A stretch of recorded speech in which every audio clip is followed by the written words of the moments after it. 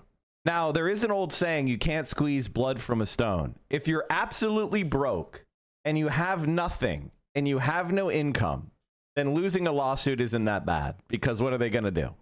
They can't actually make you a slave. They could just put you in debt. And so if you ever make any money, they get to take that. But that's about it. I will own him when this is over. Every cent he earns, every cent his wife earns is mine. Orbama, thank you for the 5 tier 1s. Any place he goes, anywhere he turns, I'm going to be there, grabbing my share. He'll be scrubbing toilets in Tijuana for pennies, and I'll be standing over him to get my cut. He'll see me when he wakes up in the morning and when he crawls to sleep in whatever rat hole's left for him after I shred his house down, haunt his crusty... Now, Hank is a federal agent in the DEA. Good luck. He has sovereign immunity. So you can't use the... That's why people talk about sovereign immunity so much. Sovereign immunity basically means an agent of the government can't be sued. Like the government, sovereign immunity technically is you can't sue the government.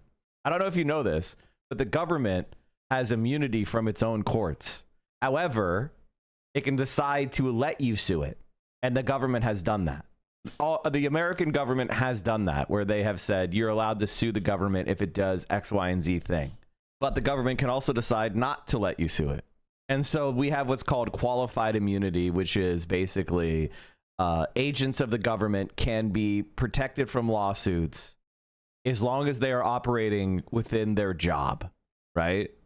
And so Hank, as a DEA agent, would probably not be able to sue. Now, if he attacked Jesse Pinkman as a private individual, well, then that's different. There is a section of the federal called Section 1853, which allows you to sue people if they violate your rights, your civil rights under color of law. That's Section 1853. But conservatives in the Supreme Court have pretty much rendered that to be useless. Or is it maybe it's maybe it's not Section 1853. Suing for violation of constitutional civil rights under color of law. Yeah. Section 1983. Or did I say 1853? It's Section 1983, according to this. Sorry, not 8. I had the wrong section. It's Section 1983.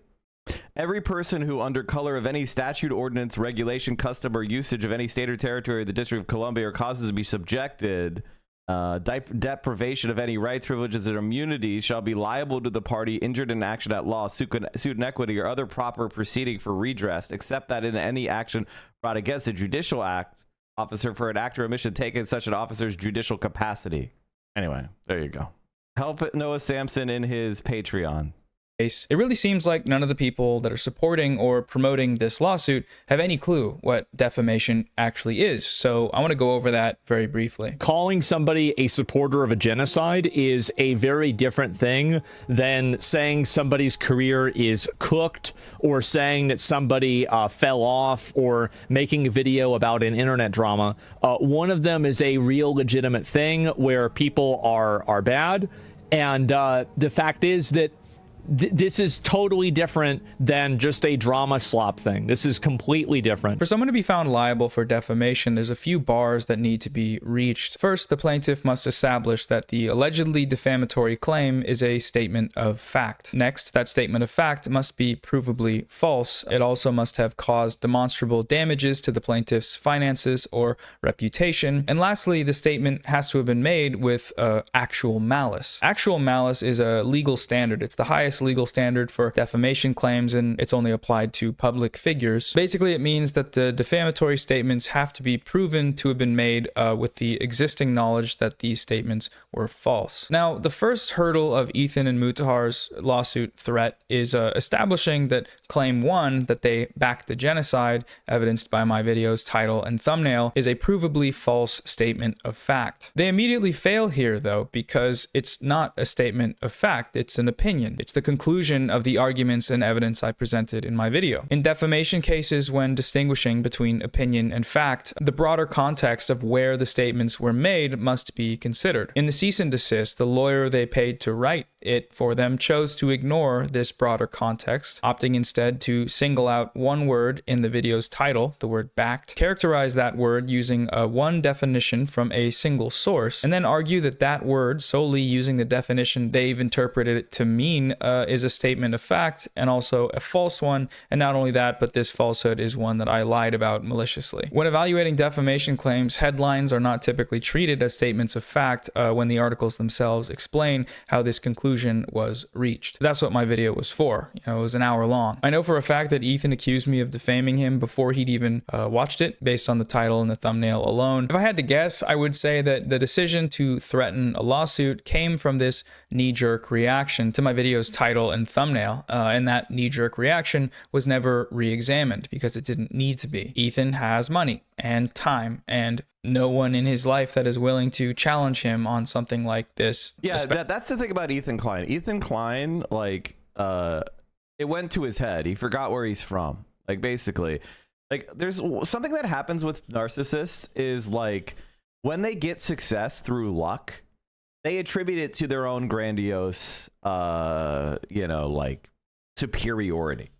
They have no ability to maintain a sense of grounded reality. They kind of just build these narcissistic, grandiose narratives about their supremacy, and they just default to that. And whenever they get challenged or their narcissistic persona gets challenged, they have a narcissistic crash out. And that's Ethan Klein. Ethan Klein built this persona for himself of being this kind of like progressive comedian who is like, for the girlies, and he just went after the bad people, and, he did goofs and gaffs, and he liked poop jokes, that kind of stuff. Especially not his lawyer, who he is paying. So whatever he thinks and says is truth. So how do they go about trying to prove this claim of defamation? Well, it's pretty interesting. They actually go with the "no, I didn't" defense. They essentially claim, we couldn't have possibly supported a genocide because elsewhere we have said that we don't. We said that genocide is bad, so we are exempt from any criticism for any other things we may have said that do actually support a genocide. Should I For paint this your point, wall? one of the more of an autumn? Don't worry, I'm doing quotes it. that they cite is Mutahar saying, "I'm not afraid to say that genocide is wrong." Wow, how brave of you, Mutahar. Aside from that being just false, Mutahar stayed silent on Gaza throughout the entirety of the genocide until it was time to join his friends on a Hassan bad smear campaign. If that's not fear, I don't know what you'd call it other than, I guess, cowardice. But even if it were true, it wouldn't matter. Pointing to examples of lip service doesn't just cancel out other things you've said. Like if someone says that they killed someone and then later says that they didn't, it's not defamation to talk about the first statement without quoting the latter. I didn't think that defense would end up being used by an actual lawyer, but it did, and that's hilarious. Their lawyer is aware of that too, of how unserious this is, as evidenced by his total lack of citations for any case law in this section. This whole claim, the one that's supposed to be the most prominent one, is just blank, and that's because there is no legal precedent for the "no, I didn't" defense. They're just completely going off vibes. The rest of the cease and desist. Well, yeah, it's because, but you have to understand that Ethan Klein, he does understand one thing, which is being in controversy and knowing his audience is stupid. At this point, everybody with any level of discernment or intelligence or legal education or moral certitude has left Ethan Klein's community. Ethan Klein's community is now the dumbest people that were originally there. And I mean that, like, just intellectually low IQ, who have a parasocial relationship with Ethan Klein and his family, which, wow, that's, you really like poop, huh? If you're a parasocial fan of Ethan Klein, you really like poop and poop jokes. That is your number one go-to. Anyway, and the more active part of his community are just Destiny refugees, basically people that want a place to attack Hassan that isn't Destiny subreddit, right? So Destiny subreddit is basically, it's falling off. Destiny fell off because he's a sex criminal and no one wants anything to do with them. So a lot of Destiny's fans left Destiny's community and kind of pushed into H3 as a way to continue their anti-Hassan crusade, right? That's really all it is.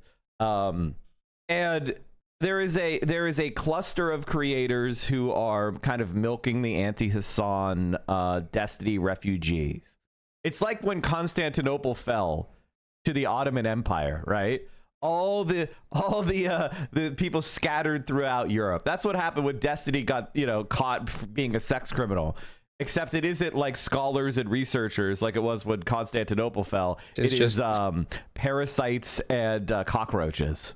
Sort of funny to read. A lot of it is them saying, Your Honor, he clip chimped me. Your Honor, he literally didn't even watch the video. They spent like 3 pages attempting to debunk a Bad Empanada video essay because I cited it, which is just sort of awesome. It's been said plenty of times already, by Bad Empanada included, but you can't litigate a historical argument in civil court. That's not what civil court is for, and that's not what defamation is. There's one part in the letter where, in an attempt to evidence my malicious intent, their lawyer cites the disparity in the view counts of my videos, accusing me of the legal violation of clout farming. This statement demonstrates that you intended to not just have third parties spread defamatory statements about Ethan, but profit from those defamatory statements. You proved this point yourself when your video entitled Manufacturing Consent for Genocide failed to receive many views, particularly in comparison to the first defamatory video. You made the second defamatory video to further profit from— He's saying the video didn't clout farm very well. On February 18th, 2025, a lawsuit was filed against— Wait, there's a new Destiny video for an hour? Oh my lord. The perverse streamer who's being sued. I don't know who June the King is. I don't believe he applied to the military and was denied for his weight. Everything about Destiny gives me is the hashtag that way. He says this? What? What? This is not real. Yeah, I aced college. I just dropped out. Oh my god. Okay, we might have to watch this another day. That sounds really funny. I can't do a Destiny react right now. Holy shit, that's funny. Your defamatory statements about Ethan. Your Honor, Noah fell off and tried to climb back to relevance by putting my client's name in his mouth. I encourage people to make videos about Destiny Ethan because and I think David Pakman are going on tour. David Pakman doesn't care about sex criminals who assault women and do revenge porn on women. David Pakman is such a genocidal clout farming maniac. If you like what a fucking loot. If you like David Pakman, you're a fucking loot. Was I not right about David Pakman? Yet another case of me being totally right. The things he's saying are harmful. I think he's spreading pro-Israel propaganda talking points during Israel's active genocide of the Palestinian people in Gaza. And so far, that's been happening. People are making videos and more people are being exposed to the arguments against these ideas that I think are harmful. Their assumption here, though, that these videos could only have been made for nefarious, self-interested aims, that's just pure projection. I think. For these guys, everything is about views and internet fame. Everyone is cynical and self-interested, and no one actually believes the things that they say insofar as those beliefs are able to get eyes on their content. There's no way you could be criticizing someone based on any sort of genuine political motive. No, you must just be wanting to jump in on the dog pile, to cash in and grow an audience of snarkers that are there not because they're against genocidal propaganda, but simply because they don't like you. For no reason. Even when you're being a perfect little angel. They literally put fucking command centers under hospitals. There was more Jews displaced than Palestinians during the Nakba. 900,000 Jews were forced to choice, but because they were forced out. The vast majority went to fucking Arabs. Maybe it's just because they're anti-Semitic. That's probably it. My brain is broken from the Amaranth Discord, and I don't understand how leftists don't give a shit about abuse victims. My understanding is that abuse victims deserve justice for being abused no matter what. Why should Amaranth be any different? I have no idea what you're talking about. I have literally no idea what you're talking about. I'm pretty sure everybody wants Amaranth to leave her abusive relationship. But what do you want me to do? Let's keep it on topic. They're probably all anti-Semitic. Anyone that doesn't like me is anti-Semitic. Ethan, through his lawyer, ascribes all of that to me because that's who he is. But, not everyone is like that. Some people just don't like it when you use genocidal talking points because they don't like genocide. And for them, that's a good enough reason on its own to make a YouTube video. What I also like about this one is that, to argue that I'm self-interested, they cite a video I made knowing full well that it would get shadow banned and demonetized, which it did. If I just wanted views and money, I would not have made that video. To be frank, the reason I made that video was on a pretty simple simple, basic principle, which is being against genocide. And that principle manifests itself in me wanting more people to know about how the media is normalizing this genocide. That same principle is why I made the videos about these guys. It just so happens that when YouTubers are in the thumbnail, more people click on the video. Ethan is aware of this phenomenon, obviously. He's used it for me and many others. It is unfortunate that more people care about what their favorite e-celebs have to say about each other than an active genocide, but that's the frame of reality we're working within on the internet. And I don't know, I think people are doing what they can to try to change that, or at least use it for positive goals, like getting more people to learn about the genocide. And to an extent, for some people, this seemed to work. You know, I got a lot of comments saying they hadn't heard about what's happening in Gaza or about how bad things actually were until that video was recommended to them. And for most people, the only reason it was recommended to them is because I framed it around what some guys on the internet think about it. That was what I'd hoped would happen. Believe me or don't, it doesn't matter. What matters is that factually, some people learned about the genocide, and they wouldn't have learned about it if I hadn't used these creators as examples. Speaking of defamation, you may want to see this. I don't give a fuck about this. This guy is completely irrelevant. Who gives a fuck? I have never seen this. I don't care. Okay, you're gonna have to take 24 hours. Don't link shit like this in my chat. Same is true for creators like Bad Empanada or Overzealots or Chris Kunzler and more, and anyone else that wants to join in and use the algorithm for good. And they certainly wouldn't have learned about the genocide from any of these creators themselves, because despite their claims to caring about it, I've been a stalwart supporter of the Palestinian cause for many years. None of them ever talk about it at all, aside from when they're, you know, basically smearing its opponents and running cover for the country that's committing it. They literally put fucking command centers under hospitals. Outside of that, silence. As an aside, I think it's still open to debate as to whether or not this tactic is worth it. Like, is it worth the trade-off to get this information in front of more people when the conversation can so quickly turn from the issues and into creator drama? Here's the problem. Like, I totally understand what Noah is saying here, that when you turn this into quote creator drama, it turns away from the substance of the issue. But the reality is that's just the way life works. I'm sorry. If I make cold, dry content about elections or about mutual aid or about the Holocaust going on in Gaza, very few people are going to watch that. Like, that's just the reality. Right? Like, it has to be part of a larger, interesting milieu, and it has to be in people's algorithms. Everyone understands how these things work. I mean, like, I'm going to call out Noah Samsen out of love here, but what made Noah Samsen popular is literally him talking about every other, his first like real video that popped off was the guide to BreadTube, a practical guide to leftist YouTube, 1.5 million views. I mean, this is legitimately what made him pop up. Like, this is what made him pop off. Like, it was literally just him mentioning every single other left-wing content creator. And I'll be honest with you, I love you, Noah, but you had like a section on like Vosh where you were like, you were very nice to him. You know, like, you weren't that mean. You didn't really call him out that much. Let me see if I can see it here. Good. Vosh is the other most visible political streamer. He streams on YouTube because I guess he got banned from Twitch because he said fuck Israel. To that I say free Palestine and fuck Twitch. And covers all sorts of stuff. Debunking conservative nonsense, debating people on the right and the left. His more edgy style of debate content. Meanwhile, by the way, at the time I was in a full-blown feud with Vosh because he was attacking me because I said that socialists should not be supporting neoliberals in primaries. And he was mad because he wanted to suck off Destiny. So, like, trust me, it is what it is. Like, he understands the game, right? And the reason why I bring this up is not to like bust him up. I love Noah Samsen. I'm just saying, like, the idea of, oh my God, like, I can't believe somebody would use like drama to talk about real issues. That's how we do it.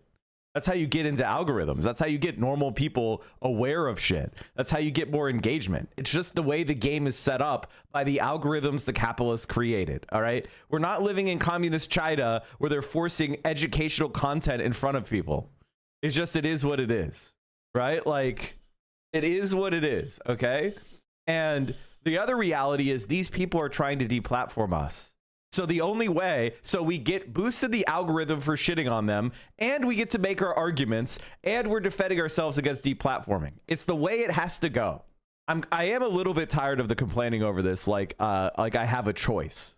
Latest chapter, I don't think it was. Granted, I didn't really. But he did end up making an anti-Vosh video later when they had a fight, because I think Noah Samsen sided with a small black creator called Professor Flowers, I think is her name. And Noah Samsen took her side because Vosh was attacking her, and he was equating black nationalism with white nationalism, which is a completely insane racist belief that shows you know nothing about black nationalism, which of course Vosh doesn't, right? So Noah Samsen is incredibly based. They expect that these people would be petty enough or dumb enough to actually sue me or threaten to, but I probably should have, so that's on me. That debate, though, E-begging and slop must be demoral. Nah, I don't really need to. I don't need to do either of those things. Like, my shit isn't. I always substantively talk about politics every single day, without fail. I do it every day. People that actually care about and talk about the genocide, not you or you or you or any. Hey, I've been a lefty for quite some time. I've been thankful that you've been pulled into this despite all the negativity surrounding it, because I found and now watch you. Hey, Funk Fuzz, thanks for the kind words. Honestly, like, negativity is just how I entered the internet.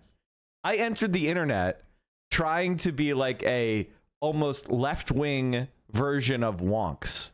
Like, that was my original like idea, was like, what if there was a left-wing Vox? What if there was somebody who was like actually left-wing and explained how the government worked and policies worked and things like that? The negativity and the slop was because I was left-wing. It happened to me. I came in here trying to explain things like a nerd. Any of your freak show fan bases. As far as that first group of people goes, the people whose input I care about, they have been mostly supportive of these efforts. Do whatever you can to get the word out to as many people. Vosh, streamable, great website. You know, I really hope that this big live stream, the charity, the positivity, all of it, I hope that it encourages some people who are on the fence about me to be more open to working with me in the future. Working with me, I mean, you know, speaking amicably. That would be nice, I think. You know, sociopath, you're supposed to keep that secret, you fucking freak. I hate this piece of shit so much, people man. as possible.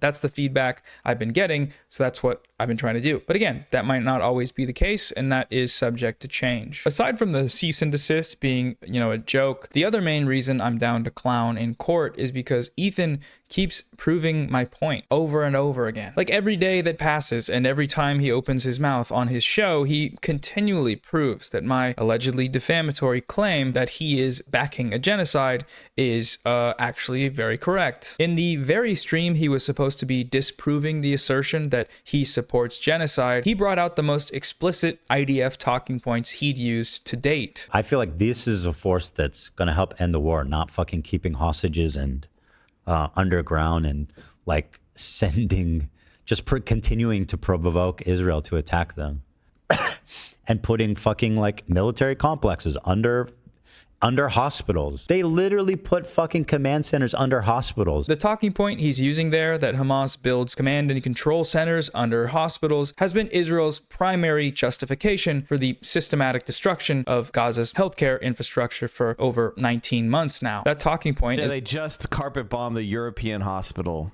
2 days ago.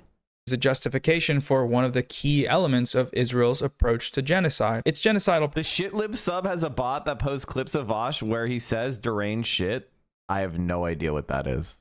Propaganda. There's no other way to put it. He is sharing genocidal propaganda to millions of people. A few episodes later, Ethan and his wife Hila downplayed Israel's mass targeted assassinations of journalists by claiming that the IDF doesn't do that. It's not like Israel that is worried. Look, it's not like Israel's going to do a precision strike on Hassan. They don't fucking. Yeah, but it is dangerous. It's a war zone. Like, I agree, it's dangerous. They might. It's a war zone. They might. I don't think. Why is Dan laughing? Dan says they may laugh. On this Nakba day, I want to point out that Wikipedia searches for the Nakba have increased 4 to 24 times as much as before October 7th. People are still searching for Palestine at a much higher baseline. Oh, yeah. I mean, the regular people agree. Israel is wrong. and the Palestinians are oppressed. Like, it's Jover. The only people who don't agree are literally boomers. Literal boomers. So if you're under the age of 45, pro-Palestine. Like, the whole Zionist project, it's a ticking clock. It's a ticking clock. Like, go in. I mean, like, I'm not saying this is good, but if you go and look at the right wing, like, if you go on the right wing media, they're not pro-Israel either. The only people that are pro-Israel are literally machine politicians. Literally, that's it. And maybe some like evangelical Christian Zionists, right? Like, and they're the minority in the Republican Party. Like, they just are. And they're mostly boomers. Like, the reality is Israel is just young people of any political stripe are anti-Israel. Now, on the right wing, they tend to be more anti-Semitic in it, or they tend to be more, isolationist as their reason, right? Like, why are we giving so much money to Israel to kill kids? It's gross. But Israel is fucked. Now, does that mean that's going to stop the Gaza genocide? No, I'm talking about in the long term. 10, 20 years from now, Israel's toast. Right now, though, they can still use the weapons they're getting from Trump and Biden to kill everyone. It's not going to bring people's lives back just because we, in a couple decades, we'll pull out of Israel. That's not good enough. I'm genuinely curious as why Vosh is disliked on the left. He's dumb, number one. He's uneducated. He is a self-admitted sexual harasser. He is a pedophile, and he is pretty much a racist. So that's why he's disliked. I mean, if you want to know why, he got caught with zoophilic drawn child porn live on his stream. He admitted to sexually harassing somebody else under his old name, Irish Lottie, and then he went and had a deranged fucking rant about how he wishes he could make her scream or cry or whatever. Israel admitted they kill him because he was only a journalist.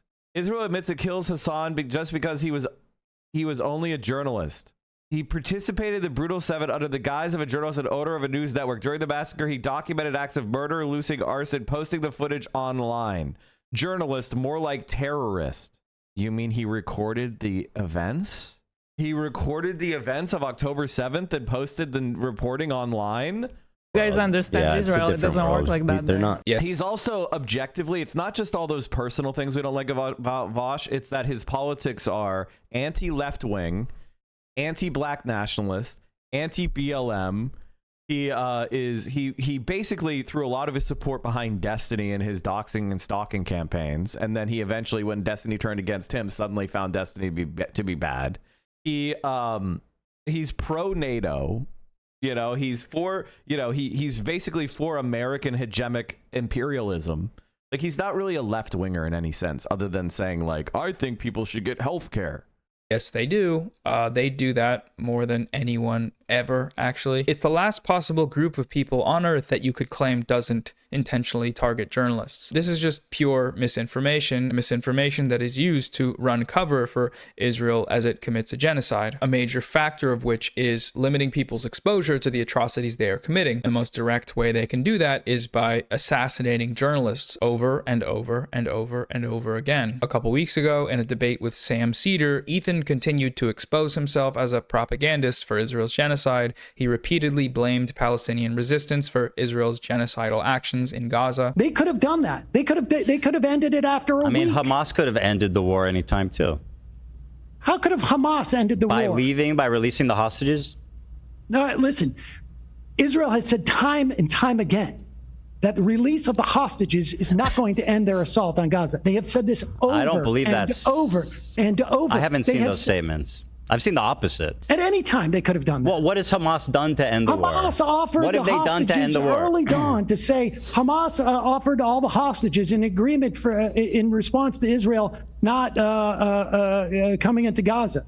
I mean, there's just to defend Israel's actions. That didn't happen either. That's being inevitable. What I'm getting to is Hamas, I think they knew that this was the reaction that would happen. By this logic, there is nothing Israel could do that can't be blamed on Hamas, which is a genocidal logic because they're committing genocide and doing exactly what he is doing here, blaming Hamas. This is the logic employed by the IDF and the Israeli state and its propagandists, and this sort of thing is what makes Ethan one of them. In this debate, Ethan also repeatedly conflates anti-Zionism with anti-Semitism, which Sam Seder deconstructs pretty effectively, in my opinion. This will never happen, but in a totally just world, regardless of your background, any kind of fucking Zionist tendency should be treated in the same way as being a fucking rabid neo-Nazi. And you shouldn't even let someone be the fucking local dog catcher as Felix was posting if they've ever exhibited any sort of positive feelings about the state of Israel. I'm so serious about this. Now, to me, that seems like extremely dangerous, dehumanizing language about what could arguably be 70% of the Jewish diaspora, and certainly probably people you know in your family. You go in and you're making this about anti-Semitism by doing this hopscotch about a poll that people had positive feelings that Jewish people do, and then therefore he is anti-Semitic. And honestly, that type of conflation, I think, is so dangerous and so disingenuous. I have had a guy who went to my bar mitzvah, my sister's bar mitzvah, my kid's bar mitzvah, sat at Passover with me 3 or 4 times, call my father and ask him if I'm anti-Semitic. That is just an example, an illustration of conflating when he's clearly talking about Zionism. Was it hyperbole to say any time in life, whatever? The fact of the matter is this conflation is dangerous for Jews. It is a fig leaf and a way of weaponizing anti-Semitism that has enabled Donald Trump to do the shit he's doing, that has enabled the slaughter of thousands upon thousands of children and women and men, for that matter. It is not keeping Israelis safe. And this type of conflation, Ethan, is what I find far more irresponsible, frankly, than the idea that he said positive any time. Not only is this another textbook defense used by the genocidal state of Israel, but what he's saying here is also anti-Semitic. He's using this poll to speak for all Jews. Now, to me, that seems like extremely dangerous, dehumanizing language about what could arguably be 70% of the Jewish diaspora. Lots of Jewish people think this thing, therefore criticizing that thing is anti-Semitic. Hey, man. No, it's not. The criticism is not about their Jewishness. It's about Israel. The only one here making it about their Jewishness is you. The reason why this happens is because it's just an interpersonal tactic to intimidate well-meaning liberals, right? Because why are many people liberals? Many people are liberals because they want to present as a good person. And when a liberal realizes that criticizing Israel's actions is going to get them tarred with false accusations of bigotry, they won't do it because they don't want to have a bunch of people calling them an anti-Semite. Even if they know it's not anti-Semitic, they avoid it. The purpose of these bad faith accusations are to scare cowardly people, which unfortunately is a very large percentage of people. That's why people become bystanders, because bad people are dangerous. So standing up to people that are doing harm is risky. If you're not currently being attacked, then standing aside silently is safe for you. That's why people do it, because being a bystander, is safer than being an intervener, being a defender, being a person who fights against the darkness. That's how darkness wins. It's an old fucking saying. It isn't by you doing evil. It's that you see evil and you do and say nothing. That's how they win. Same conversation, Ethan blames. So they're trying to make it a cost. They're trying to make defending Palestinians painful and expensive. And then it becomes something that only the bravest people do. That's what they're trying to do. They know it's not anti-Semitic. They know they're lying, but they want to separate the people that are just, the truly brave people, the people that are willing to have those attacks and persevere for what is right, be separated from people who can't afford to take those risks. That's how they want to win. And if you let them get away with it, they're not going to stop. Then it's going to be, you have to praise Israel. You have to support Israel more. You can't just not criticize Israel. No, that's anti-Semitic. You need to praise Israel. Palestinians for Israel's mass killing of peaceful Palestinian protesters with sniper fire during the Great March of Return in 2018. They were marching in the Great March of Return week after week after week. Sam, was there Hamas activity at the Great March? Sinwar was marching. Sinwar was marching with them. Were people attacking the border wall? During the Great March of Return, the first dozens of these things before the snipers? No, they weren't. So there were the people for peace. There was Hamas activity. They were attacking the fence. They were like trying to cross the border.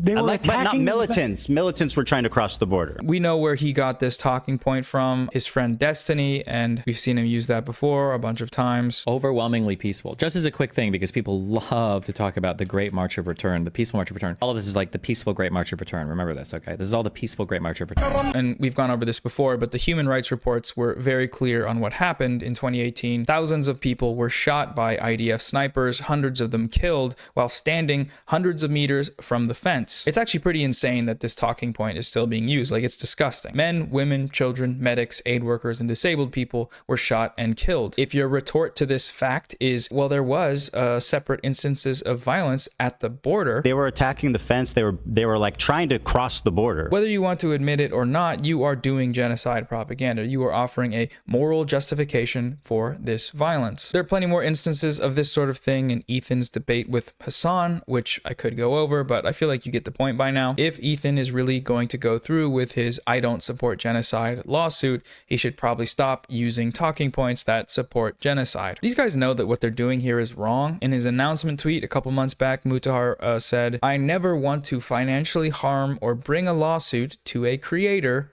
but slander like this is far too extreme and unchecked. So at this time, we're exploring legal actions, blah, blah, blah, blah, blah. I never want to do this thing that I know is wrong and predatory, but I'm going to do it anyway because I have no principles and you hurt my feelings. Defamation is not saying extreme things. That's not what defamation is, and it shouldn't take thousands of dollars and months, potentially years.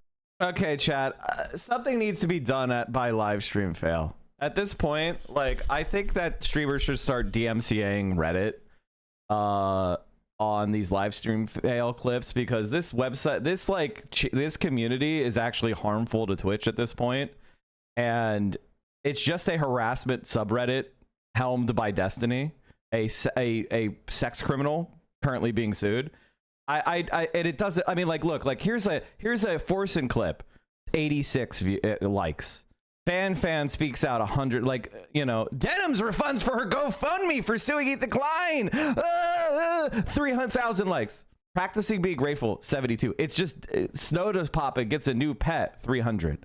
Extra Emily flew like, oh, that got 500. Like, it's literally just a Destiny brigading subreddit.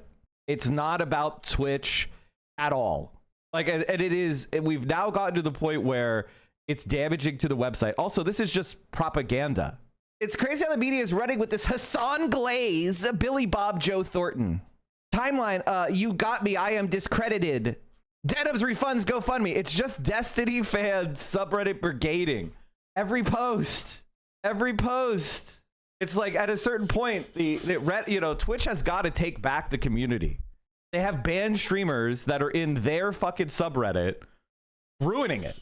At a certain point, it is what it is. You know, they upload all clips to their own website via Clip Mirror. I mean, like, yeah, there's definitely needs to be some sort of organized takedown of this shit, because look how dead it is. 3.3k people online. They've killed this fucking thing by allowing it to be captured by Destiny fucking subreddit, like Destiny brigades. Like, nobody is getting likes, man. Like, it's dead. It's dead except for this disgusting brigading attempt. Like, you're getting hundreds of views. Like, I mean, like, there's just nothing. 29. And it's really, it used to be a very popular website, man. It used to be a very popular Reddit. I don't know what else to say. Like, there has to be something done to live stream fail, because people used to go on there and watch it for good clips, and now it's just garbage. You won't believe this, but they're so lazy they created an AI bot to post sex pestity clips so they don't have to watch. The bot broke once and created a nonsense post, and they banned me for calling it out. I mean, it's just years of our time to get these guys to understand that. It might. Like, at a certain point, like, this is really what live stream fail is. There's no question that Hassan was detained for his political views. It's reported in multiple fucking mainstream media outlets. This is a totally manufactured Destiny only talking point. This is a controlled brigade from a he's banned on Twitch. He's being sued for sexual revenge porn. He's a stalker. Like, look at this shit. H3 Productions live stream fails Destiny. This is the top post. The Border Patrol admitted he was detained. There's no question that this happened. Like this is what we're having represent us, is a sex criminal talking about it on fucking YouTube. Like, what is going on here? And I honestly blame Twitch. I blame Twitch because they should never have allowed their their clip community to be in the hands of basically of randos on Reddit. But now LSF has just been killed. It's not about live stream fails anymore. It's just a Destiny Brigade subreddit. Like it's destroyed its popularity. Its organic popularity is dead. There's no LSF recaps anymore. No one looks at it. It's trash. Though, because they're rich, which is amazing. It's a beautiful system that we have, but I hope it doesn't. And then recall what Ethan said 8 years ago when he spoke about his experience of being sued by a more wealthy YouTuber. It's unbelievable. It's criminal. Like, I don't mind when people make, LSF, using it to criticize streamers or have clips where they do something out of pocket. That was part of the thing. That was part of it. And that's legitimate. But now it's just a brigading subreddit. It used to have a rule, no politics, so we could avoid this kind of political gamesmanship. And now it's just a totally captured community. And maybe I don't know that you can even fix it at this point. It represents a hostile Reddit aimed at Twitch and endangering the website and every streamer. And there's no benefit. How many people are growing because they went viral on LSF? How many people got a clip on LSF and are now having, hundreds of viewers anymore? It doesn't exist anymore. That used to be a way that people went big on Twitch, is they got a viral clip on LSF. Now it's just gone. And it's like, me, my support has nothing to do with LSF. My support has nothing to do with LSF. My posts have always been brigaded. Ethan already admitted to working with Dan Salzman. I was going to say, I don't know if it's fair to criticize the timeline so much, but considering how he feels about the amount of proof needed to believe rape victims, I have changed my mind. So in other words, the top comment is, I like spreading misinformation. And that's upvoted. I mean, the American justice system is it's how can you defend yourself? Like, you guys gave us $150,000 to fight this lawsuit. It's not enough. It's not even enough. And I'm just wondering, if we didn't have the backing and support of all you guys, and the means to even throw $50,000 of our own money to defend this case, how would we ever stand up to this? It's like those with money in the legal system have the ability to destroy and bully and just defeat people on the grounds of I have more money. And you never would have a chance of defending yourself. It's obscene. It's not a threat. I'm going to sue you. Ethan now constantly threatens lawsuits over creators he doesn't like and creators that say things that are mean about him. When I'm done with Noah, when I'm done with the other one, the big one that's dropping probably next week, my full attention is going to you, George. Like the Eye of Sauron. I see you. I see you out there, you fucking cockroach. And you're full of shit, bro. You're not going to do shit. And I'll tell you who's going to do shit. Me. I'm coming, okay? So you're not safe either. Just wait. Keep talking that shit. He has become the villain, and if he goes through with this and somehow manages to succeed, he retains Alan Dershowitz, we get Richard Goldstone on the bench in a Zionist kangaroo court, that would set a pretty bad precedent, I think. If you disagree with someone's opinions about you, you should respond to it yourself, like an adult, in the court of public opinion, not pay a lawyer thousands of dollars to respond for you in a pre-written email, video essay. It's pretty clear that he's done most of this stuff to make money and for content, which is kind of funny because defamation's supposed to be the other way around. Like, he's made tens, maybe hundreds of thousands of dollars off of my alleged defamation. I don't know how that factors into proving damages, making a bunch of money, more money than you would have made without it. I don't know, but I guess we'll find out, maybe. I would close with some point about right-wing free speech hypocrisy, because a lot of these people supported this lawsuit despite claiming to want free speech. I do think people that make up bullshit like this probably do need to have a degree of accountability, especially if they're saying and making claims like that you're a supporter of a genocide. I think this is a very extreme claim to make. You literally are. You said it's good. You said it's good. But now you're injecting yourself to defend the people right after you said it's good. Like, amazing. Bleep bloop, thank you for the 50 bomb. Hell yeah. It's not like you just say this out of the blue, right? And because of that, I do think that there should be some degree of accountability for it. But it's not even worth it. This is the most predictable thing that has ever happened on Earth. The Zionist and right-wing lip service about free speech is not an actual principle. Of course it's not. It's a tool. Sometimes that tool is a shield to defend their right to be racist loudly online. I'm not going to cry a fucking river when people who have genocide that's baked into their laws are getting genocided.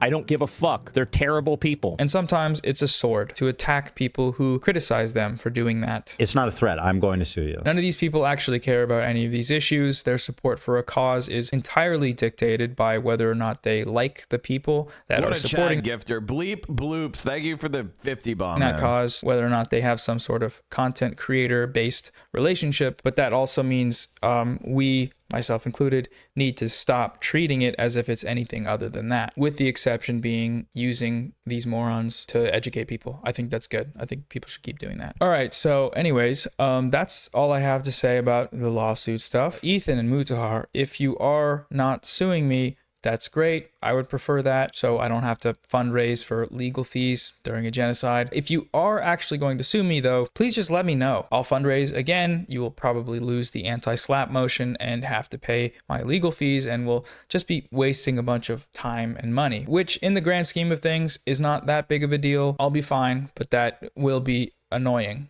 So let me know, please. Viewers, if you can, donate to the Gaza Aid fundraiser. I think we can raise a lot of money. I'll be going live starting Saturday, May 17th at 2 p.m. Pacific time and streaming for a few days and do some guests and other stuff. So stay tuned for the specifics about the times. And sorry for the slop. Sorry, this is a little messy. I'm getting back in the swing of things. It's been a while since I've even sat down to write anything. So coming soon will be more stuff that's actually good. So yeah, goodbye.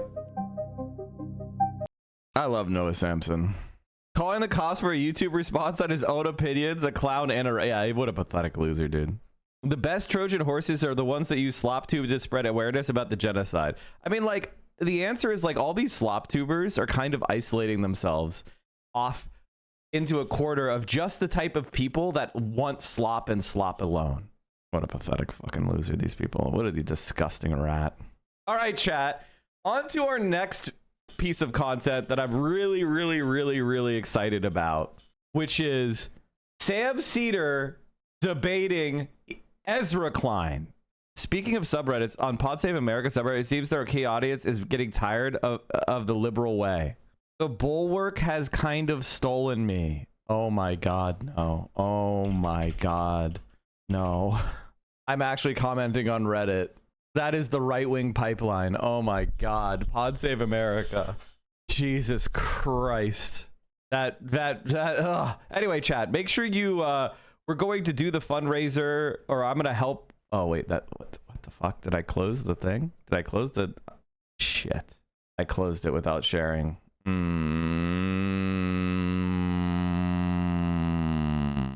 Hey everyone. Okay, here we go. Make sure that you guys like, comment, subscribe. The link is in the... Here, let me get the link as well. The UNRWA fundraiser. This just dropped. Already got 15K. Throw some money in there. Hell yeah. Okay, let's get into Let's get... Oh, man. Let's get the Ezra Klein versus Sam Seder debate. We're going to watch the whole thing. This is going to be a substantive policy discussion by me. If you want to understand, ew. Like if you want to make housing development. Okay, chat.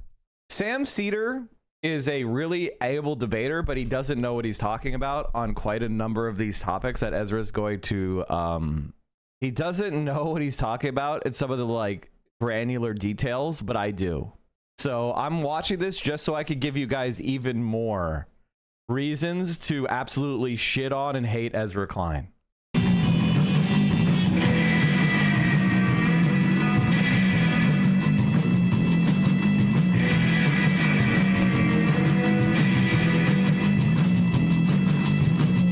made the wild claim that NATO was a Nazi organization from the start. Where's the proof? Oh, okay, that's easy. I mean, if you just go to Google and type Nazi generals in NATO, several prominent figures who served in the German Wehrmacht during World War II later played roles in NATO. Notably, Adolf Husiger and Hans Speidel were key military figures who transitioned from Nazi Germany to West Germany and NATO. I mean, like, I'm pretty sure that Adolf here was like, here he is with Hitler. Like, can you imagine if, like, I was saying we should take generals from Hamas and make them part of the government, the army of Palestine, the new Palestine that, you know, absorbs all of Israel. The whole, like, NATO is full of Nazi things is actually just well known. It's not even like a point that can be even debated a little bit. The CIA conscripted over 18,000 members of the Schutzstaffel to assist them in anti-communism. Like, what? Like, those are the guys who did the concentration camps and the mass killings.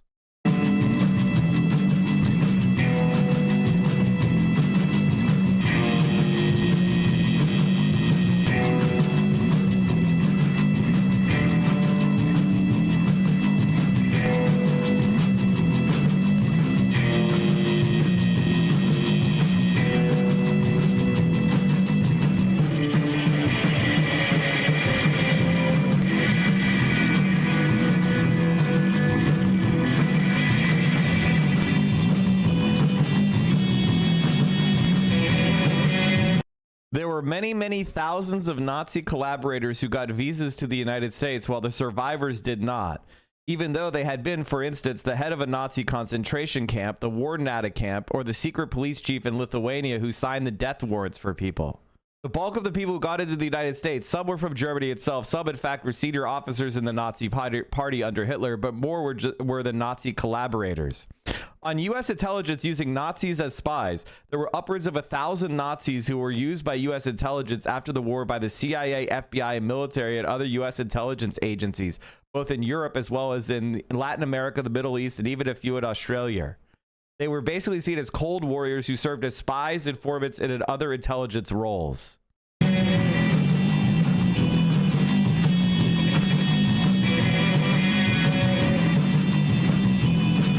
Anyway, so I just established that America is the Nazi empire that we claimed it was, with proof from mainstream sources. Anything else?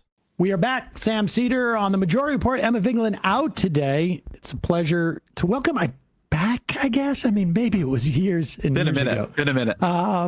Ezra Klein, New York Times columnist, host of the podcast, The Ezra Klein Show, also co-author of the new book, Abundance. Ezra, welcome to the program. Thank you for having me. All right. So we should say just a little bit of backstory. You guys had reached out to us. Our efficiency is a quotient not particularly high. So you were on the Iglesias' show, I guess the Slow Boring podcast, and mentioned that we hadn't responded. So we wanted to have you on to talk about the book. We had Paul Glastis on from Washington Monthly, your old haunt. Oh, where I interned. Love Paul. With a critique that was, I think, like a middling critique. Some of the proposals that were brought up in the book. But let's just start with you outlining, like, what thematically, what is the book about? The book is about a very simple question, which is, what do we need more of and how do we get it? And then the parts of the book that I think have aroused more controversy, critique, energy, conversation, is that much of the book is exploring the question of why in the places Democrats govern, or in the times when Democrats govern, are liberals, are Democrats, are in some cases people on the left, unable to produce more of the things we need. Why is there so little housing in California and New York? Sam, where are you? Just so I have you in New York. You're in New York. So why in places like New York and California and Illinois, where you have a lot of Democratic control, have they become very unaffordable? Why is it very hard to cite enough clean energy, even though that's become a major project for the Democratic Party? Why is so much that we do so goddamn slow? Medicare released its Medicare cards a year after it was passed into law.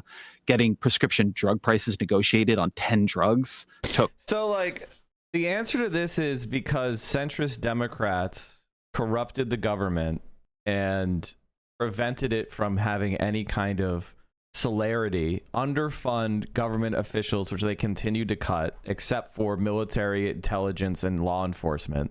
The government can't actually own property or build directly. It has to do it through public-private partnerships. Basically what Ezra Klein is saying is, why is everything I recommended failing utterly while all the stuff the left recommended was not pursued? That means we need to go more to the right. That's Ezra Klein's argument. Ezra Klein's argument is all the shit, all the stuff that he said with Joe Biden was so smart for doing failed. Therefore, we need to be more to the right.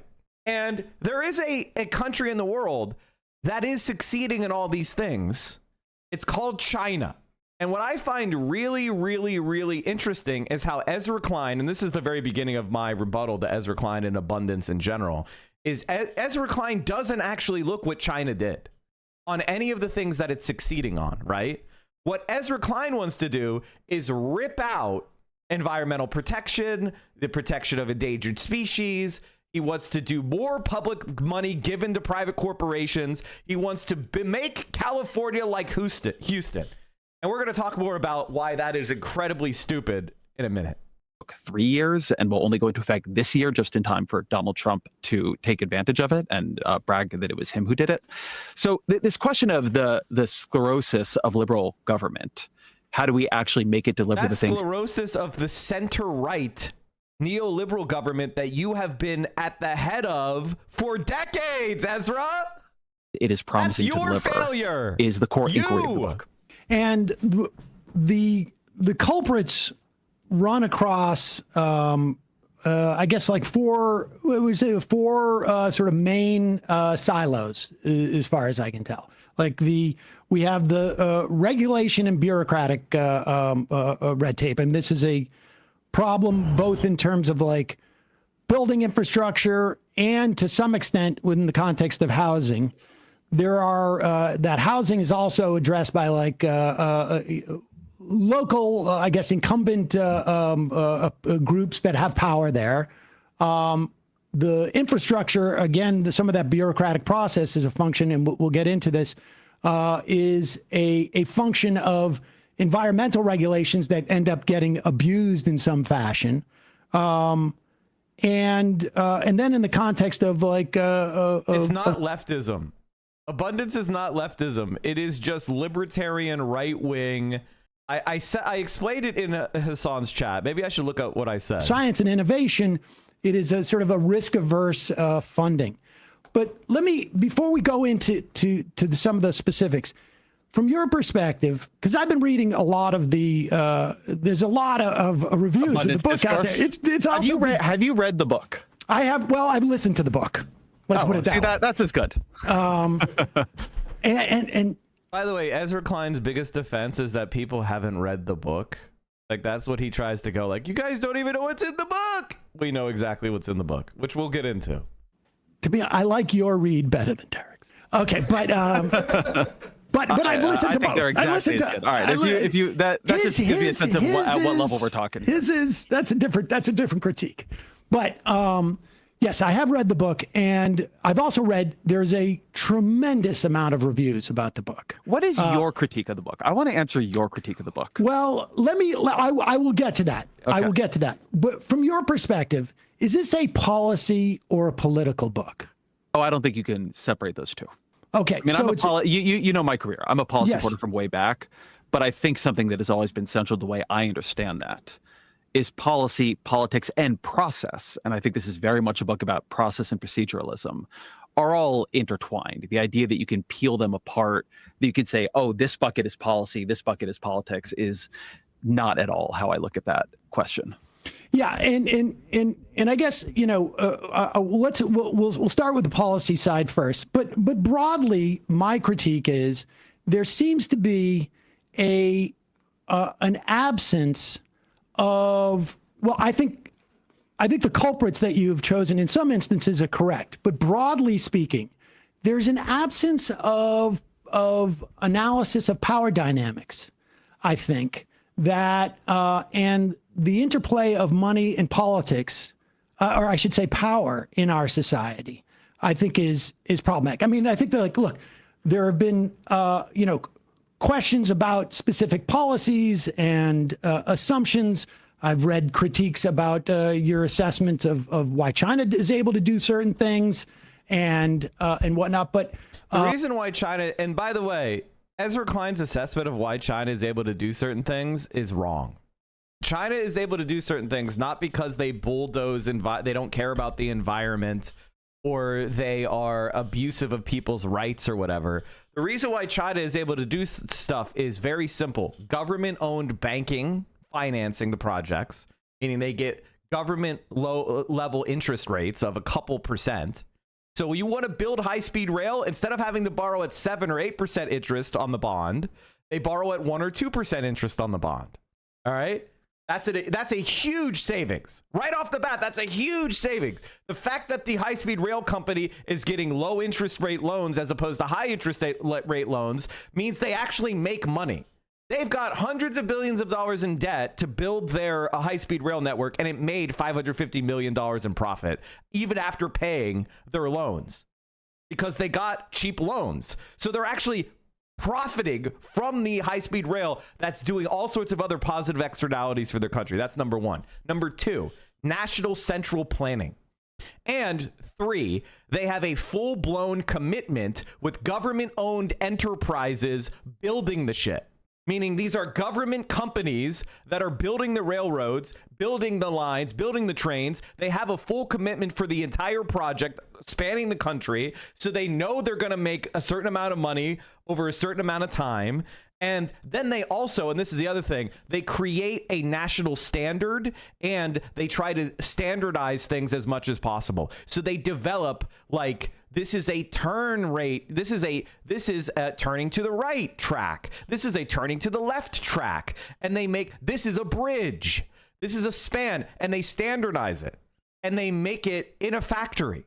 And so when they go out there and this is a straight segment of track, and they do it nationally with government-owned enterprises with low interest rate loans coming from a government-owned bank. Do you get my point? My point is that this is government enterprise. This is social enterprise. It isn't tax credits. It isn't rip out all the regulation. It isn't do all this. In fact, in China, they don't do that. That's the thing that's funny. They haven't ripped out all the regulation. In fact, they're increasing regulation. And I also think the power questions really filter through a lot of what you perceive to be problematic. And then I think broadly, I think it's also difficult to understand, like, how this is going to function as a political question. But we will get to all of that. Second. We'll do the second in a minute. But let's do the policy. Talk about power. Let me talk about power. I have been interested to see this critique develop. And I just had Zephyr teach out. Well, Ezra Klein, by the way, this is very important to understand. The reason why Ezra Klein is here is because he's a sycophant for the Democratic Party's donor class. He tells them exactly what they want to hear at all times. Okay? That's why he doesn't care about this critique of power, because his entire career is built on being their court jester. All right. Excuse me, not jester. Their court philosopher of the Democratic Party donor class. All right. He has made a career kissing ass. That's his entire job.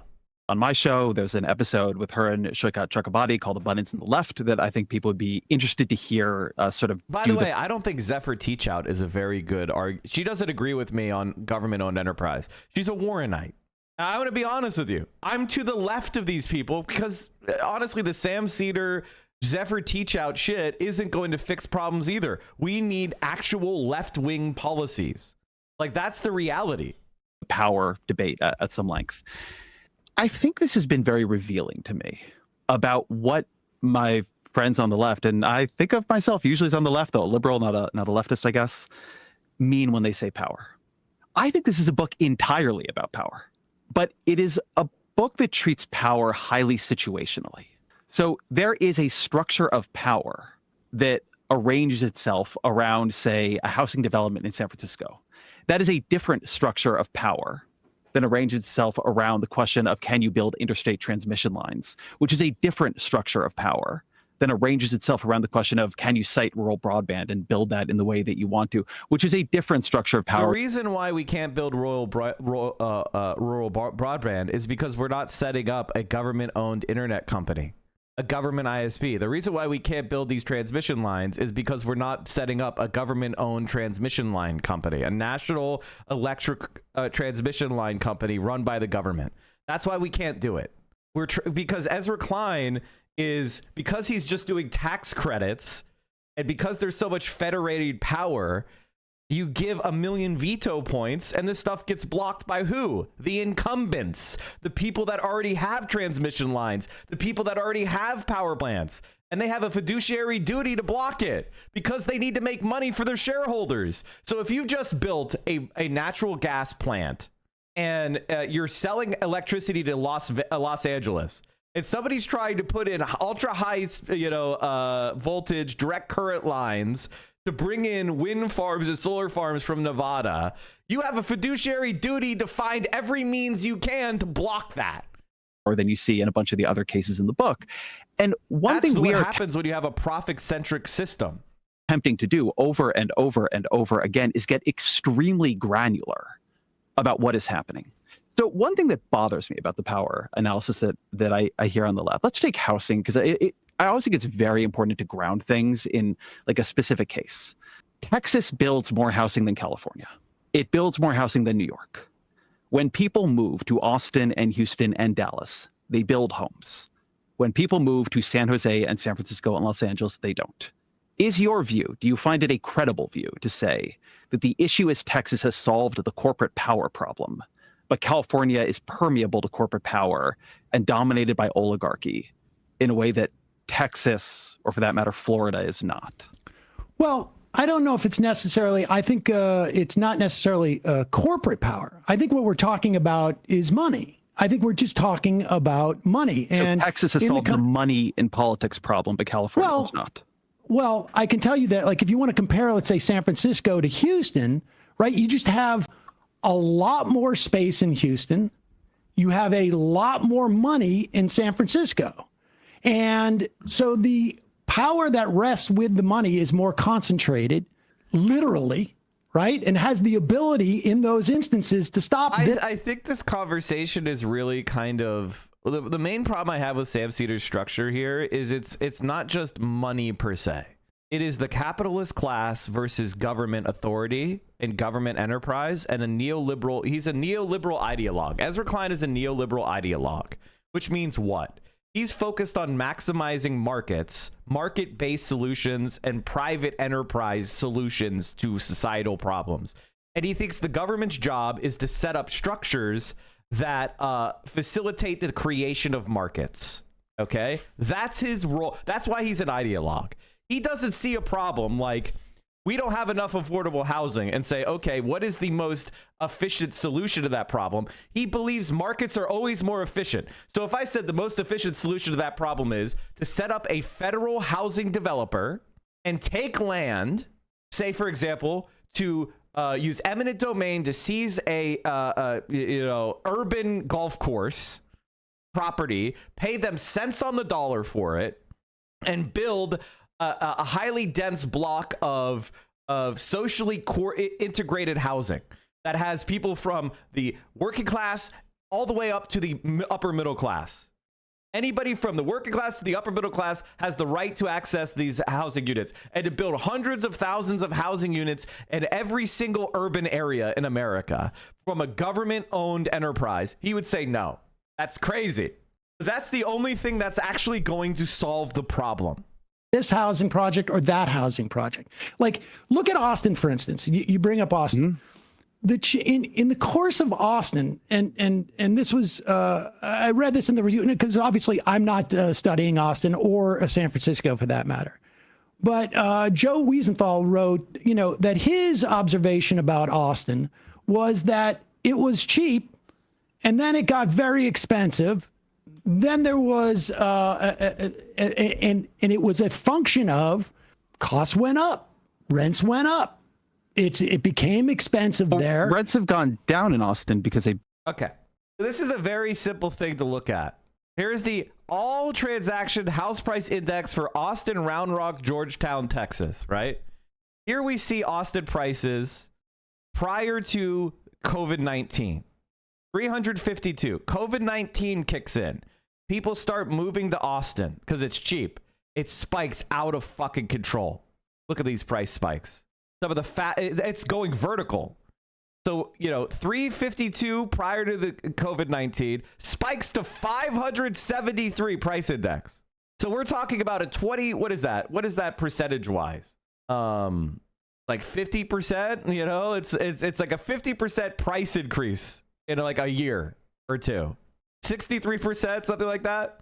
Then there is a bunch of a shit ton of housing gets constructed because it's super profitable. And we have a slight dip in prices that are still way above 2020. So housing prices have gone up net, 50% from 2020? So in 5 years, it's gone up 10% year over year? And you're saying that's a success? Excuse me? And you may be like, okay, Mike, but it still proves his point that if you build housing prices will go down. Actually, what's happening in Austin is people are leaving. People are leaving. People are moving out. They don't like Austin. They realize Texas sucks. People are going back to the office. They're leaving. There is a demand decline. People are actually moving out. Oh. So I guess it's not as easy as just do abundance and then be like Austin and everything will work. Well, prices go down after they go up 60% in 2 years, right? And then people leave. But my abundance built so much. They built so much. I really want to hold on what you said the first time. But it's because people are leaving. They built some. Prices didn't go back where they were in 2020, nowhere near back to where they were. So you had it went up 60. So it's like the prices go up 60% and then they fall off 5%. And you're like, see, that proves that housing is now affordable in Austin. Huh? But San Francisco has concentrated money in a way that there was no change in the building codes, for instance. Like the argument that the building code responded in Austin. So you can just go look. I don't know if you guys are able to pull up data on the show and show it, but just go pull it up if we can. You can search Fred housing starts in Austin and San Francisco. You could just do this in general. You can look at this analysis across blue and red cities. Yeah, sure. Let's take a good example. That's a really good point. Portland, Oregon. This is the quintessential NIMBY lib market snapshot. Portland lags U.S. housing market. Oh, the average list price for a new detached home in the region decreased 1.6%, while the average list price for a new detached home decreased 34.7%. Oh, it looks like Portland is having their own price decreases as well. But what the difference? Hold, let me just. I want to go through this example, but we can go through a bunch of them. Houston doesn't have a zoning code. That's why it's easier to build there. I mean, I was talking to a developer there and he said, look, the thing everybody knows about Houston, if you're a developer, is it's a bad place to be a homeowner. It's a good place to be a developer. And this is what I mean when I say the whole book in a way is about power. In these procedural questions, in this question of how do you get housing approved, what we have created in many blue cities is a lot of veto points. And that veto point can be used by corporate power. It can be used by moneyed interests. It can be used by local homeowners who are not power in the way we would normally think of them, but sure as hell are power when you're thinking about whether or not to build housing. It can be used by all sorts of players. And so I think that one of the places where I quite diverge from some of my other friends on this is that I think when you create this level of proceduralism, this level of veto points, they get captured by interests over time. And that is a place where power can pool. Now, I think the place where I probably part, just to finish the thought, I think the place where I probably part is that I think that the left is often very attentive to power when it is coming from certain recognized villains and much less attentive to power when it is coming from people who might in other contexts look like allies. Okay, so what he's basically saying is like, the problem America has is that local groups of homeowners and like unions are like forcing these rules on projects, and it's making the developers' profits go down. And this is why Ezra Klein is a scumbag piece of shit and he's stupid.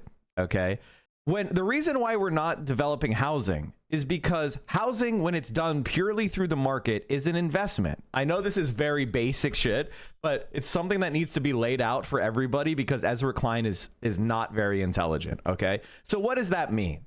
It means that housing has to be more profitable than every other investment that a person could make, because that's called market logic.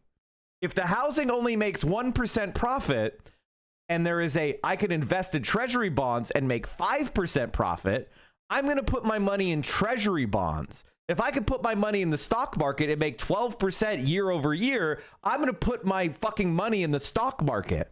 All right. So what does that mean? So now, for Ezra's abundance agenda to work, we have to guarantee the developers profits greater than profits they could make elsewhere with the same money. Do you see why this is a problem? Because if we're going to use market logic for a necessity that every single citizen of this country needs, namely shelter, we're going to be waiting a long time for it to get done.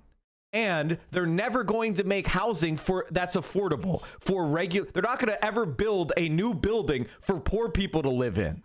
Okay, so the housing situation will have a perpetual shortage because that increases profits. And we're waiting around again. If they could stick their money in treasuries, if they could stick their money in the stock market, it's more profitable. They're going to do that. Building is difficult. Building is a pain in the ass. So you want to make sure you're making a lot of money. And this is why his plan will not work. Fundamentally lacking a basic understanding of investor logic. He's supposed to be a neoliberal. So how do we make it better? What's the alternative, Mike? The answer is Austria. The Viennese have a social housing regime. They also have rent control. And you know what? They have the most affordable housing, the highest quality housing in Europe. Now, some of these others, the things that we talk about as far as like different regulations, like, should there be some housing that has single stairwell? I don't have a problem with that. If people could jump out windows and there's ladders and there's some sort of I'm sure there's a compromise for fire safety and single stairwell units. I'm not going to get down. I'm going to allow the experts that, figure that out. Seems to me that with modern fire suppression, the risks are really low. Okay, maybe that's fine. Maybe, we want to up the density, get rid of single family zoning. I'm all in favor of it. But guess what? If you live dense and you don't have parking minimums, you know what's going to happen? Traffic, unless you build public transit.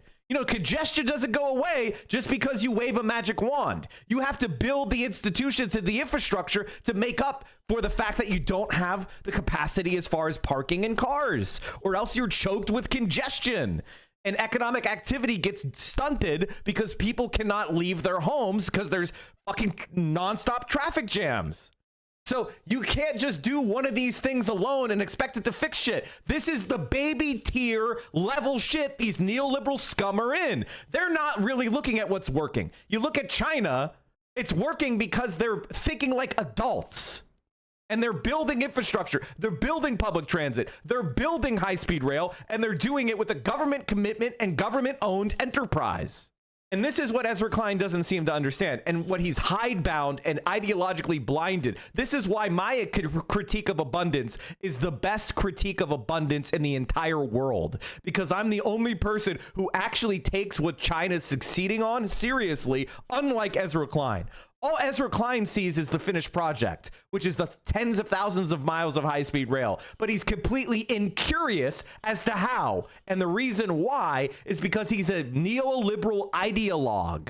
And he doesn't believe in any of the methods that the Chinese used to actually get there, which was what? Government-owned enterprise, central planning.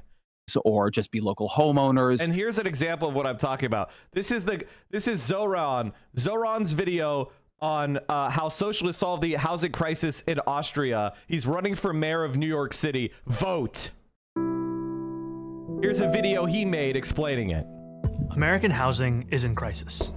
Right now, up to 12 million Americans are behind an average of $5,800 on rent and risk eviction. With eviction moratoriums soon to expire, we're facing an unprecedented wave of evictions and foreclosures that will crash straight into millions of struggling families across the country. And now things are even worse since he made this video. So let's hop across the pond and about 100 years back in time to take a look at just one example of how an alternative housing model got started in beautiful red Vienna. At the end of the First World War, the Austro-Hungarian Empire collapsed, leaving behind a number of successor states, including modern-day Austria, home to the former imperial capital of Vienna, the 5th largest city in the world. So it's important to understand that this was a government in crisis. Brand new democracy, just lost a world war. Brand new republic. First election. And were they going, oh, we're so poor, we're so small bean, we can't get anything done, it's so hard, oh no, there's debts and we can't do anything, we just have to cut taxes on the rich and we're broke. Is that what they did? Despite being the seat of an empire, the chaos of the war and decades of neglect had left the working class of Vienna in desperate circumstances. Inflation was rampant, jobs were scarce, social services were non-existent, and hundreds of thousands of people were crammed into decaying tenements where overcrowding, disease, and violence were rampant. So it's no surprise that in 1919, at the first elections ever held in Austria where all adult citizens could vote, the Social Democratic Party swept into power at the municipal level on the promise of dramatic social and economic reform. And they delivered. The new government of Vienna implemented a huge range of services, including public health care and public child care. They built high-quality hospitals, schools, and recreational facilities. But their crowning achievement was an ambitious program of social housing, what Americans call public housing, that began in 1923 and saw 60,000 new apartments constructed in the first year of its existence, built by the government and financed by taxes on the rich. But these weren't the kinds of apartments you might picture when you think of public housing in the United States. Drab high-rises plagued by chronic neglect and underinvestment. Residents could enjoy leafy courtyards, wide-open spaces, and plenty of natural light. They had shared laundries, state-of-the-art kitchens, food co-ops, bathhouses, pharmacies, lecture halls, schools, and swimming pools. These apartments were designed to be both beautiful to look at and beautiful to live in, fostering a sense of shared community among the people who lived there. And the best part was that because the city didn't have to worry about making a profit, just about paying off their maintenance costs, these homes were both much nicer and much cheaper than what workers had previously known. In 1926, the average rent in Viennese social housing was about just 4% of a monthly wage. The first 15 years after Austrian independence saw its capital transform from a symbol of urban blight into a beacon of socialist governance. It became known as Red Vienna, after the official color of the socialists who had pioneered these changes. And even though Red Vienna fell in 1934 when the country was seized by fascists, who did what they could to roll back social housing, that commitment to good, cheap housing remained after the Second World War. Today, an astonishing 62% of all city residents live in social housing, with the average monthly rent falling somewhere between $400 and $600 a month, with subsidies for lower-income tenants. That is a fraction of what people in America pay. Unlike in the United States, where public housing is treated as a worst-case way to house the very poor, Vienna's social housing residents are extremely diverse. Everyone except the top fifth of the population is eligible to live in social housing. This means there's broad appeal across many segments of society, which creates the foundation for its political popularity. That is how the majority of people in Vienna enjoy something that's considered almost utopian here in New York. Affordable housing that isn't just cheap, but desirable. Housing that isn't just four walls and a roof, but a real home, with a sense of stability, safety, and community built in. Now, of course, this is only one example of an alternative framework for housing, and Vienna has not fully removed housing from the domain of the market. And that's probably the smart thing to do right now is if the top 20% want to live and build luxury units for profit, let them. But if the vast majority of people have high quality social housing where all their needs are met, that means that you have social stability and you give the rich people the right to have their luxurious lifestyles so they can't complain. What's wrong with that? How is that constrained for anybody's freedom? And this is what Ezra Klein does not reckon with. And here's the thing. It's not like this is a secret. There's an article in the New York Times, the newspaper he supposedly works for, called Lessons from a Renter's Utopia. It's not a secret. You know, like this is reality. It's not hidden. Everybody know. Like people like Ezra Klein know about this shit. So why doesn't Ezra Klein talk about this? And here's the abundance agenda, chat. Here's the abundance agenda. You see all the cranes? Here's an example of public housing in Austria. Here's a look from inside. This is government owned. That's what Gemeindebauten means. This is government housing. This is public housing. I think the rent for this building is $600 a month or something. 250 euro. Okay, this is just one of the apartments. Unlike in the United States, where public housing is only for the poorest, the average resident's annual income was $15,000 in 2019. The relative integration of the Gemeindebauten means they are not stigmatized. Her experience with social housing was positive. The Gemeindebau was its own village within the city, she said. She estimated that 50% of her Gemeindebau neighbors were immigrants. It reflected society, she told me. Vienna actually has a slightly higher percentage of foreign-born residents than New York City. Again, every single fucking talking point. It's currently more like 450 euros a month. Toasty is an Austrian chat. I don't know what to say. Like, how is there even a debate at this point? Like, how is there even a debate at this point? And the reason why there's a debate is because of power. Ezra Klein is getting bribed by American developers and landlords to lie to you. It's that simple. That's what Sam Seder is too polite to say. And the reason why they're too polite to say, and listen, the social democrats in Austria are far from perfect. But I want you to understand that when they delivered on their promises of social housing, this is how they've been rewarded. Notice that the only time there wasn't a social democrat in office was during Nazi Germany. And I'm pretty sure the current mayor used to be in charge of the social housing. Yeah, he was city councilor for housing, construction, and urban renewal. He grew up in social housing. That's why they don't want to talk to you about reality. Like, if you want to make housing development by right, which I think you should do, so that rich communities can't stop it. Was that where regulated, not in terms of can you build interstate transmission lines, which is a different structure of power than arranges itself around the question of can you cite. Campaigning on housing also put her in the Grazer mayoral seat. And here you go. Here's another. They have a communist. There's a communist in charge of another city in Austria. How many communist mayors does America have? Do you know why Austria has such a strong social democratic and communist history? It's because after the Cold War, the two world powers signed a treaty making Vienna neutral territory, and the spy agency said they wouldn't practice any spycraft against each other in Vienna, and they wouldn't spy on the Austrians. So basically, the CIA said, we're not going to interfere in Austria. And lo and behold, they have great social housing. Now, I'm sure they broke their agreements. So no USA interference or limited US interference. I mean, they still interfere through carrots, but less so on sticks. Rural broadband and build that in the way that you want to, which is a different structure of power than you see in a bunch of the other cases in the book. And one thing we are attempting to do over and over and over again is get extremely... Isn't Vienna known as the spy capital? Yes, because they can't kill each other. It's kind of like the safe zone. The spy agencies agree not to kill each other so they can, it's where diplomacy and spycraft can be practiced without killing each other. They're PvP unflagged.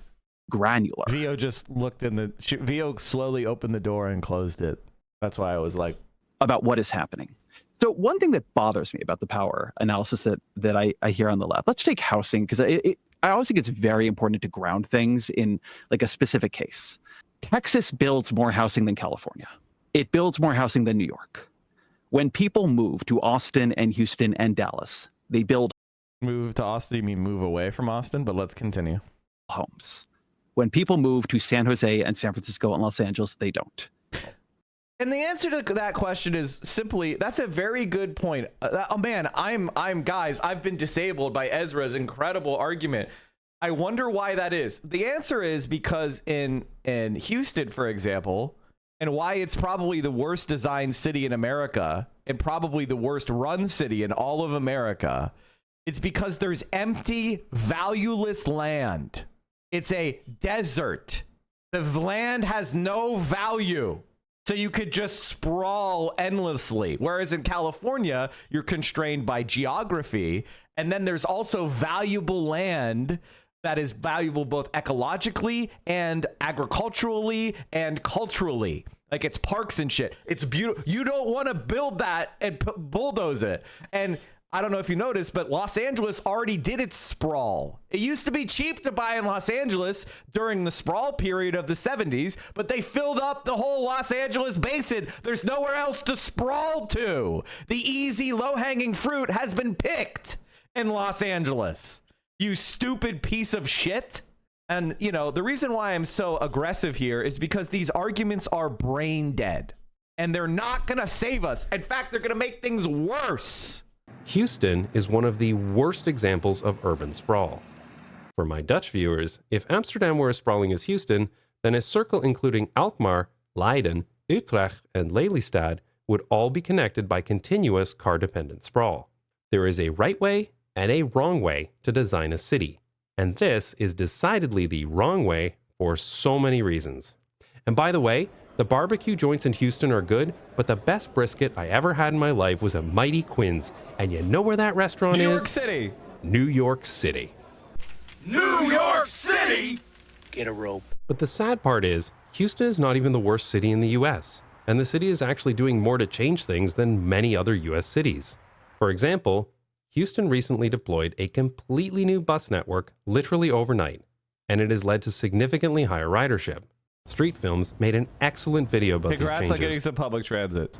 They're really great. Bravo to Houston Metro for doing this. Houston has also been installing several bicycle lanes as well. And the city has removed minimum parking requirements for 2 downtown neighborhoods in an attempt to build a more walkable, mixed-use downtown. Speaking of mixed use, it is a common myth that Houston does not have zoning.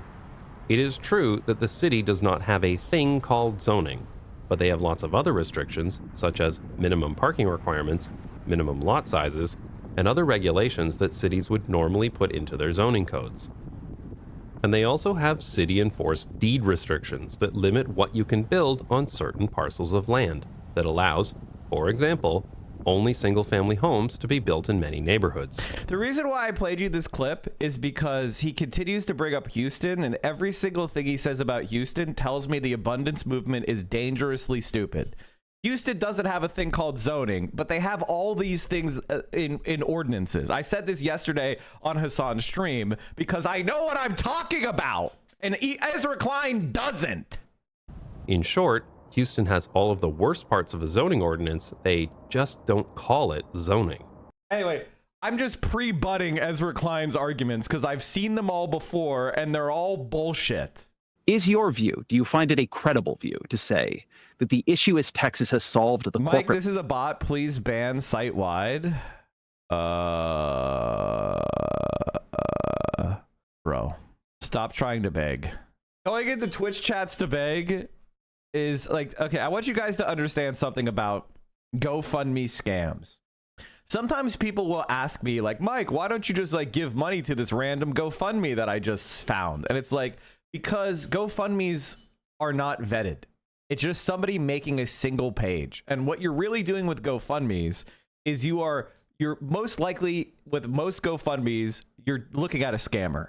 If it's charismatic enough to be in front of you and charismatic enough to be written well that you want to donate to it, it's probably not someone who's actually in need of help. It's somebody who's very good at writing tearjerker GoFundMes. I don't trust GoFundMes.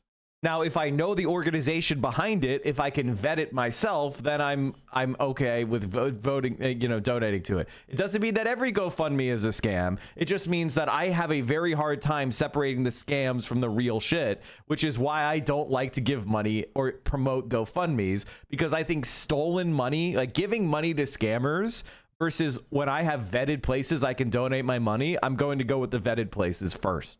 Now, if somebody has like, if I know somebody, for example, is doing a legal fund and I know the person personally and I can personally vet them, then I will donate and support their GoFundMe for the various project. But if it's just some random person I've never met before saying they're this, and this tearjerker thing, I can't separate that from just bold-faced lying. So I don't promote that shit. And I make it a general rule that people don't get to promote those things here because I don't want to give you guys... I don't want scammers to be rewarded in my community because they know how to write a tearjerker fucking GoFundMe page. There is a reason the IRS does not allow people to take tax deduction for GoFundMe contributions. Exactly, because I can't vet that it's actually charity. Corporate power problem. But California is permeable to corporate power and dominated by oligarchy in a way that Texas, or for that matter, Florida, is not. Well, I don't know if it's necessarily, I think it's not necessarily corporate power. I think what we're talking about is money. I think we're just talking about money. And so Texas has solved the money in politics. So here's the problem with Ezra Klein is he doesn't really value nuance, right? Like Ezra Klein doesn't really understand nuance. He's kind of stupid. And I find this very interesting with people like Ezra Klein because they often are what I call a nuance monger in that they like to use the word nuance in place of actual nuance, right? That's nuance mongering. I'll give you the nuance. The difference between Houston, Texas and Los Angeles is Houston, Texas has worthless desert land to sprawl into, and it's unconstrained by geography, whereas Los Angeles has already filled the Los Angeles basin completely with sprawl and cannot sprawl anymore. Okay? So sprawl is not a solution for Los Angeles. Low-hanging fruit, you know, having Toll Brothers build another carbon copy, low density, single family neighborhood for massive profit is not viable in Los Angeles, California. Los Angeles, California needs infill, and infill is a lot harder to do than sprawl. And that being said, Houston is also unsustainable in the long term. The suburban sprawl and the low density and all the problems with Houston's urban development cycle are going to cause it to have economic crises in the future because suburban sprawl is loses money for municipalities and societies. It is dense urban living that actually generates profits for both municipalities and society at large. Cities are where value is created. Problem, but California. Well, Houston is more similar to humid forested Louisiana. Yeah, okay, sorry. Houston, you're right. I'm just saying it's Texas land. It's low value land. It's low value Texan land, unconstrained by geography. Oh, it's not. Well, I can tell you that, like, if you want to compare, let's say, San Francisco to Houston, right? You just have a lot more space in Houston. You have a lot more money in San Francisco. And yeah, swampland, sorry, not desert, swamp. I misspoke. So the power that rests with the money is more concentrated, literally, right? And has the ability in those instances to stop this housing project or that housing project. Like, look at Austin, for instance. You bring up Austin. Mm-hmm. In the course of Austin, and this was, I read this in the review, because obviously I'm not studying Austin or San Francisco for that matter. But Joe Wiesenthal wrote, you know, that his observation about Austin was that it was cheap, and then it got very expensive. Then there was, and it was a function of costs went up, rents went up. It became expensive there. Rents have gone down in Austin because they built so much. They built so much. I really want to hold on what you said the first time. But San Francisco has concentrated money in a way that. There was no change in the building codes, for instance. Like the argument that the building code responded in Austin. So you can just go look. You can, I mean, I don't know if you guys are able to pull up data on the show and show it, but just go pull it up if we can. You can search Fred housing starts in Austin and San Francisco. You could just do this in general. You can look at this. I agree that this is a problem, but this doesn't help Ezra's case. Ezra. Housing starts are not going to happen in these places because they have to be very profitable. And infill is a lot harder than suburban sprawl, where you put, you know, paper and 2x4s up and slap cheap vinyl siding on it and call it done. Okay? That's a lot harder to do infill in a already existing dense place. And so you need to build what? High-rise towers. Well, that takes massive amounts of money. And then you're talking about huge, TIFs. You need subsidies from the state. So only the most wealthy and connected developers can do high-rise housing in these places. So the missing middle can't be developed because it doesn't make enough money. You could just throw your money into a treasury bond. Interest rates are at, 5-6% for treasuries now. Why the fuck would you try to build a housing in Los Angeles, California, with all that risk and difficulty for when you could get much better returns, financial returns? Ezra is pining for a time that does not exist and cannot exist. If you want housing solutions, you need to have a government developer that can borrow money at government rates and can build and can commit to build no matter what the quote, the immediate profitability of the units are. It can't, you know, like that is what we need to be focusing on, building up that capacity for middle income and lower income social and public housing. Analysis across blue and red cities. But what the difference? Do I think Ezra is dumb or is he confidently misinformed? Ezra Klein is a neoliberal ideologue. And I think he discounts everything I'm saying as politically. He would say that what I'm saying right now is true. In good faith to Ezra Klein, he would probably say what I'm saying is politically not plausible. He would say, well, you're never going to get that through Congress. You're never going to get that law passed. That can't happen. It doesn't matter that you're correct.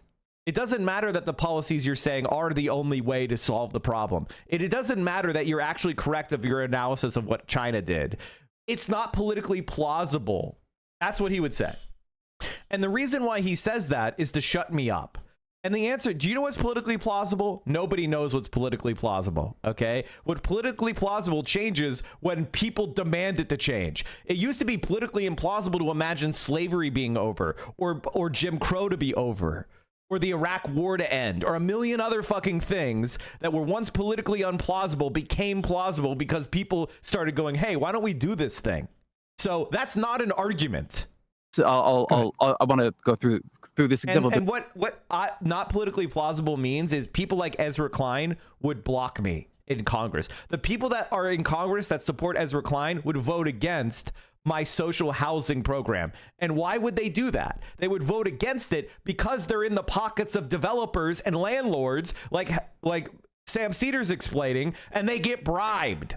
That's why we could only negotiate 10 drugs instead of all the drugs. Why could we only negotiate 10 drugs? Because Joe Biden is bribed by the pharmaceutical companies, and that's all that he wanted to do.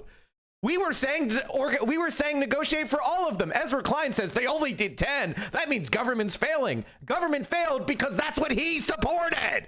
He created the failure. It says, look at how much government's failing. But we can go through a bunch of them. Houston doesn't have a zoning code. Sorry for getting worked up, but this is basically my entire reason I'm a streamer.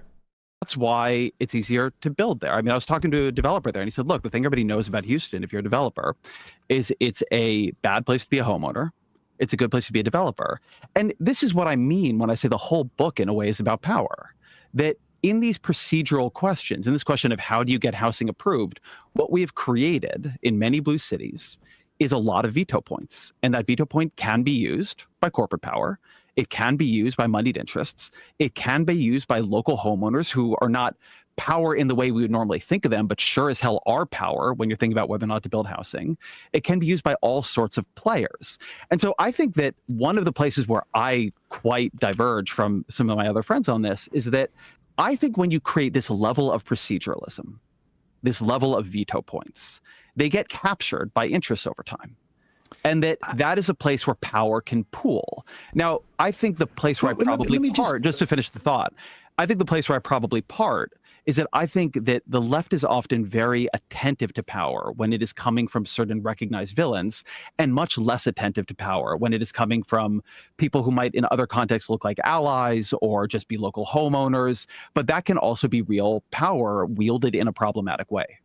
Well, but you listed off 3 entities that have power: corporate power, moneyed interests, and homeowners. And I would suggest to you that in all 3 of those that you just listed, that money is ultimately the controlling factor. So for instance, I can tell you, like, I don't know San Francisco, I don't know Austin, I know Worcester, Mass. And I can tell you that during urban renewal, we had... This is how so-called intelligent liberals think. Whenever I try to talk to some of my friends about this, they always devolve into, I agree with you, but it's not possible, which is incredibly... The reason why they say it's not possible is because they're stupid. And that's legitimately my answer is, I want you to explain why it's not possible. You're not allowed to say it's not possible. You only are allowed to tell me why it's a wrong idea. Okay. The reason why they say it's not possible is because they're not really political thinkers or people that do politics. They more observe politics. And that's what they're told. I want you to understand that a lot of liberals are status oriented, socially oriented people. If those same people were transported to China, they would be regime people. They would be waving the Chinese Communist Party flag and saying how much they're a communist. They're literally just socially oriented. So you're talking to someone in the way of like going like, oh, you're a political thinker. You think about politics, blah, blah, blah, blah. They're not. Which is why I am not really a democratic socialist. I'm more of a vanguardist, because I understand that. Like, through my experience of talking to a lot of people, I've realized that the purpose of democracy is not necessarily to have people make decisions on every single issue, because they don't have the capacity or desire to, and neither do I. Right? Like, if somebody was like, Mike, we should vote on which rocket we should pick for space exploration, that would be dumb as fuck. I don't know what rocket we could pick. Now, I know how to educate myself. I know how to inform myself. I know how to read the literature. I know how to learn about rocket science. And if I think that if I was hired to be head of NASA and I spent the next 6 months being tutored and studying the world's leading rocket scientists, I could come up with a program of a consensus of trying to figure out what they think is the best and implementing what they think is the best based on their recommendations. I think I could do that. I could manage it, but I couldn't be a rocket scientist and without going to fucking school for 8 years. All right. So I would respect the opinions of the people who went to school for 8 fucking years and who have PhDs in rocket science over my own opinion. I wouldn't think me voting for which rocket to pick is a good idea. And I wouldn't support that ever. Same thing with nuclear science or, medical care or whatever. I think the people that actually know what they're talking about should largely make the decisions. And the purpose of democracy is to keep society on the rails and to prevent any accumulation of problems that go unaddressed. I don't want to have nonstop meetings on bullshit I don't understand. There was an entire neighborhood that was completely, I don't know if you've ever been to Worcester, had gone through 290. There was an entire neighborhood called Laurel Clayton, I think it was, that ended up dumping. I live in one of the most expensive cities in America that has added 10K luxury housing units in a decade. That's it. 10K is fucking nothing. And there's still 0% vacancy rate and housing prices have doubled and still skyrocketing. All that's happened. I mean, that's because you need social housing. People into a housing project, Plumley Village. And it was all run by the Worcester Redevelopment Authority. It was completely streamlined. None of the other, what we would call today groups. There was no equity involved in this, or equitable justice or anything like this. And the neighborhood was completely destroyed because the input only essentially came from this big insurance company and the Worcester Redevelopment Authority, which was essentially owned by the same type of people. And I only know about this because a buddy of mine was homeless in high school because of how much destruction generationally it had created.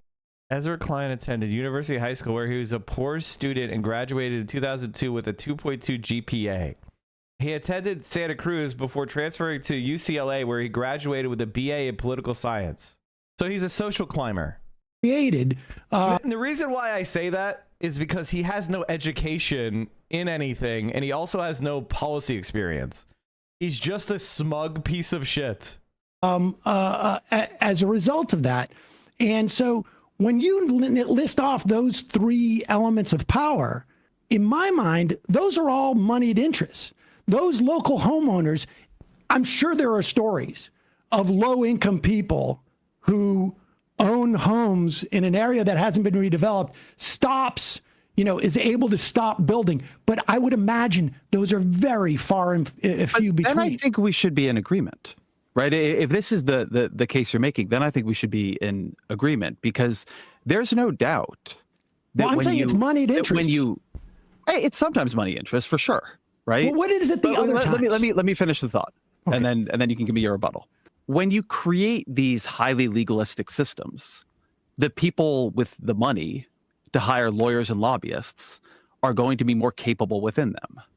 And so the structure of a society that begins to bury so much in bureaucracy, where you have to know when to show up to the planning meeting and you have to know who the city council members are, like it begins to structurally favor those who can navigate that society. Which is the rich developers that you have thrown your by the way, the rich developers dominate these spaces already. Like, so Ezra's trying to claim like these are actually blocking developers, when in reality these are all dominated by rich developers already. And this is true in every city, and I honest to God believe he's never actually interacted with any of these things himself. And I'm not saying they're good. In fact, I think they suck. And quite frankly, I would get rid of a lot of these things. I don't believe in local control as a some sort of like policy that's good. I'll be quite honest with you, chat. I don't think that these I think we have too many layers of government, if I'm being quite honest. I don't think that these serve us very well, to be honest with you. When we talk about things like upzoning, where we want to make it possible to build more houses in an area, like everybody knows it is almost impossible to upzone a rich area. And that is because they are able to bend this process to their will. Now, you can take a place like California, All right, well, right? let me address that. I mean, I get that point there. And I think that is what worries, I don't know about other people, but that's the type of thing that worries me, because the argument you've just made is almost identical to the one that I would have every week with Tim Carney, who I know, back in the day, which is an idea that the problem with wealthy influence, and if you and I agree, then it is money. The problem with we don't agree that it's all money. Okay, money is one mechanism of influence. But it is, I think it is the biggest one. Would you agree with that? It depends on the issue. So look, there are a bunch of these issues. Okay, well, let me finish my point about Tim Carney. He would say basically what Chad, if you don't know who Tim Carney is, this is kind of a weak point of his Sam Seder's debate style. Is he's not explaining that Tim Carney is a super far right winger. How Barack Obama is bankrupting you and enriching his Wall Street friends, corporate lobbyists, and union bosses. Tim Carney is basically, here's him at CPAC. He's saying, you sound like a right-wing ideologue, and he's right. Ezra Klein is repackaging Carney's lies. That you need to have less government. That way it cannot be as corrupted or manipulated by moneyed interests. Now, I don't know if you think that money is the problem 51% of the time or 30% of the time. I don't think categorically asking that question is, but here, let me say where I disagree with Tim Carney, because maybe it'll clarify where maybe you and I don't agree. Tim wants a less capable state. I want a more capable state. By the way, Chad, this is just rhetoric. And this is why I would love to debate you, Ezra. Please, Lord, let me debate Ezra Klein. It's my greatest fantasy to debate you. This is rhetoric. This means absolutely nothing.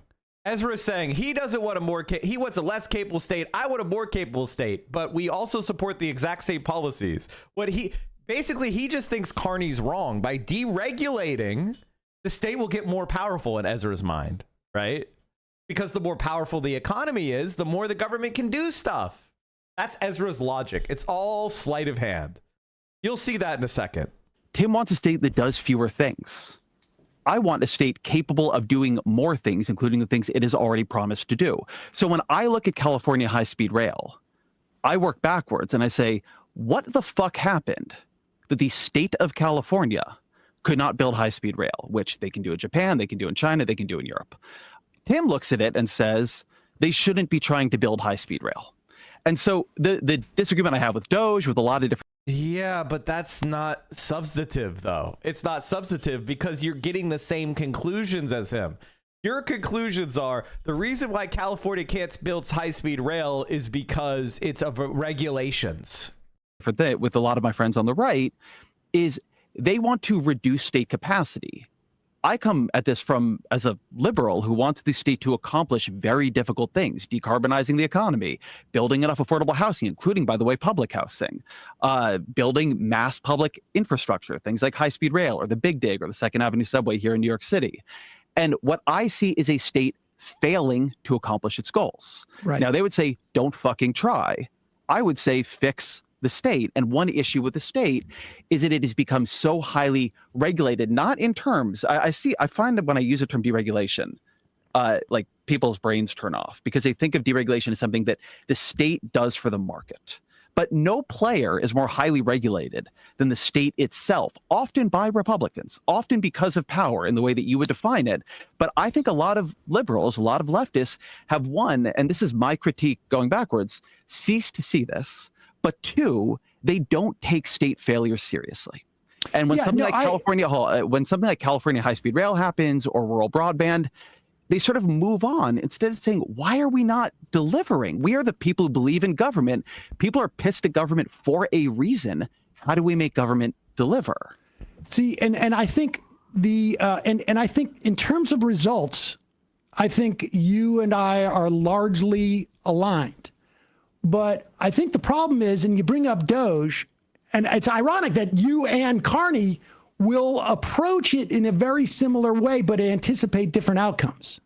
But that being aside, I mean, I think that is where, people get a little bit But see, I don't think we're approaching it similarly. I think it's at a level of abstraction, it's similar, and then you go granular and it's not at all. But see, this is what we're talking about. See, like, it's their policy and politics are in the same place. So we have a level of abstraction, we have a level of granular, right? And the point is the way that these two commingle, I think, becomes problematic where these two things meet, because your identification of the primary problem, right? I mean, this is the point. Like you don't address moneyed interest per se in the book. The primary problem is, I mean, if you just do a summary of the book, primary problem has to do more with the regulation and the handcuffing the state has done of itself. But the state doesn't do it itself. All of this handcuffing comes from a place, and it's either moneyed interest or it's not. And so what Sam Seder is really he's saying moneyed interest because he wants to be a social liberal. But what he really means to say is market logic, capitalism cannot solve these problems. And we need a government that's not just, yes, some of these regulations are a problem on the margins, but there isn't one state that is succeeding on this. Even the most deregulated states, they're not succeeding on any of these issues. Texas is a fucking basket case. They have the worst energy grid in the entire country because it operates under Ezra Klein's logics. I have no doubt that at different times. This is where I think you've really oversimplified politics. I want to try to find the right example, because I think if we stay high. Ezra clearly has never once had a serious conversation with people who do this work in government. I worked in this system for most of my career, and if you do anything, the perimeters could tell you the structural flaws of the American planning system within municipal governance. Of course. We just are like yelling about this abstract question of money. Let's talk. We both believe in decarbonization. I think that's really grounded, though. Hold on, but let's talk about it from this perspective. We both believe in decarbonization, right? Climate change is a problem. Yes. And we sort of see the pathway on that is we have to build a lot of green energy to reorient our economy so you can run a modern economy on a green energy basis. Yeah? We're not going to do that by doing market logic. It's never going to happen, Ezra. The only way we're going to do green energy is if the government does a Tennessee Valley Authority style program of installing solar panels and wind farms with government on government land with government money and builds government owned transmission lines. That's the only way it's going to happen. Otherwise, we're not going to do it. That's the reality. And if privatization would work, PG&E, California's privatized electrical utility, would be super popular and successful when it's the complete opposite. Yes. Okay. So to do that, you have to move all this energy production over to renewable sources, and then you have to get the energy from where it currently is, right? A solar farm, a wind farm. The only country in the world that's actually succeeding in a green energy transition is China.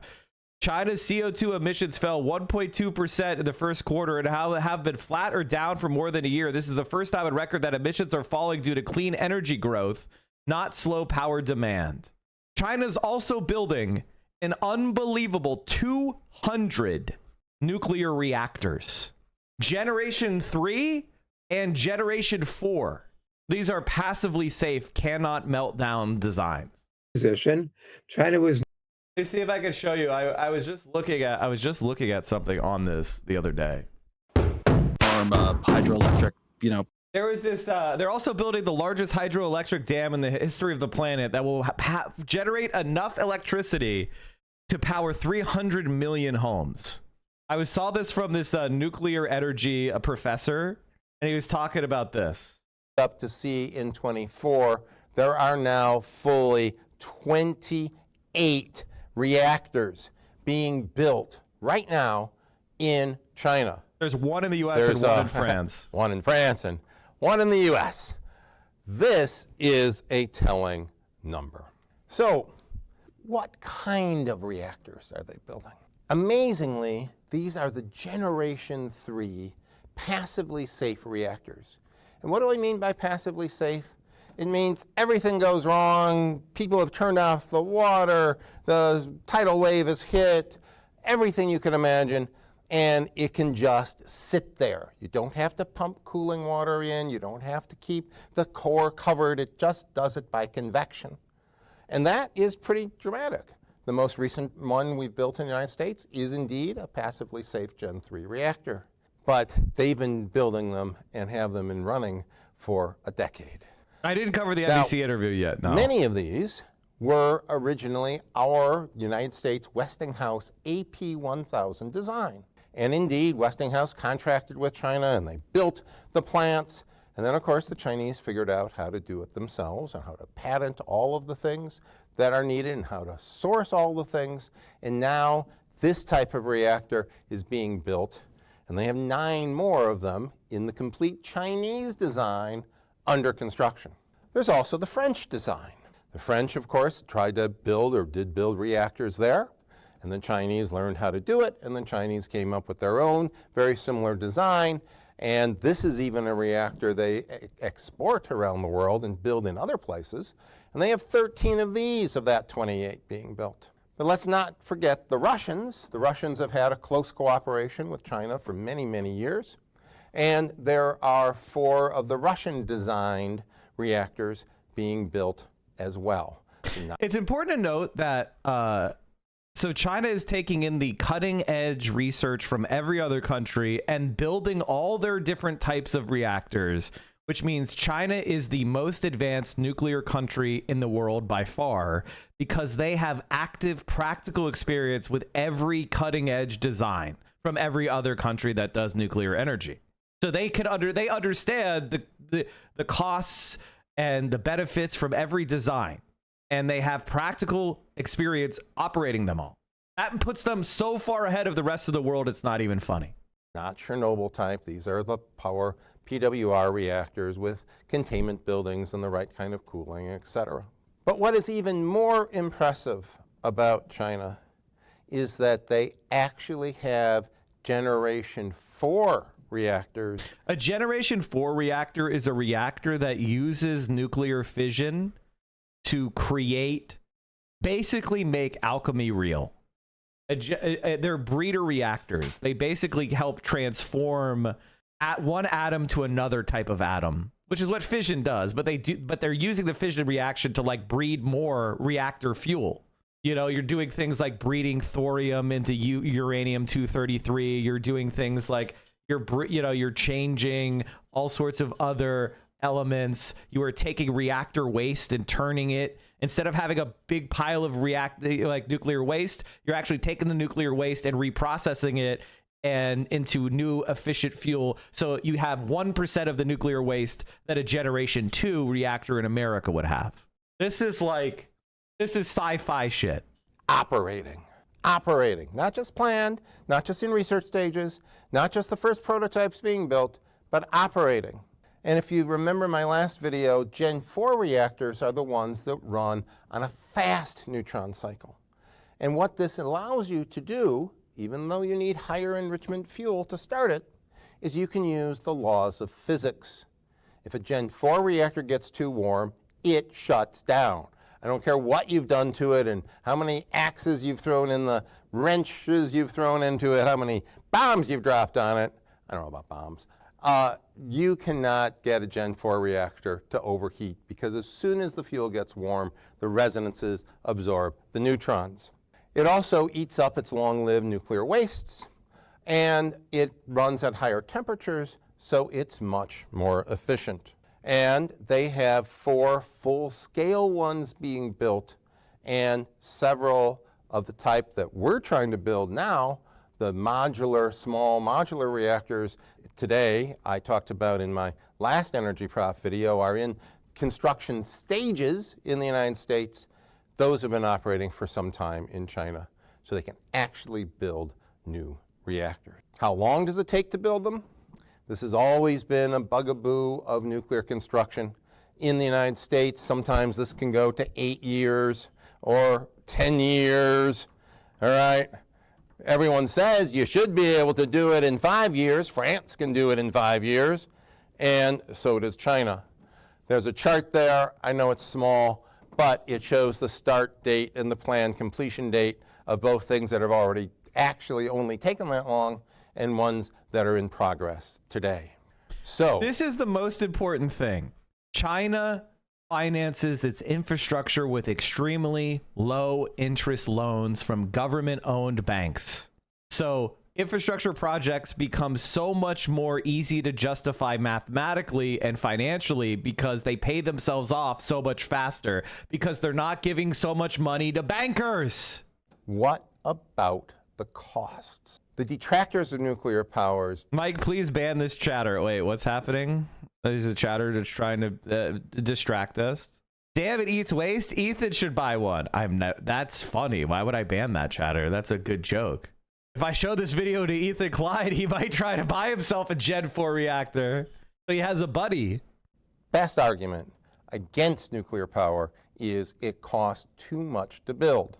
Everyone will agree that if everything goes right and the thing runs for 40 years, its price comes down because the fuel I love cost. that the Kaka Kleins is literally what somebody in his chat said. Somebody said the Kaka Kleins and it was in his chat. I was a member of his own community. The Kaka Kleins are so much less. It still takes an enormous capital investment. And you can look at this in terms of the dollars per kilowatt. I think there's a lot of people in here that are probably more skeptical of nuclear power. I would consider myself to be generally pro-nuclear in the sense that I don't consider it to be bad. I think what the United States should focus on right now is building, clean energy projects as our #1 low-hanging fruit. But I'm not against nuclear energy. And in fact, I think fusion investment is like the future.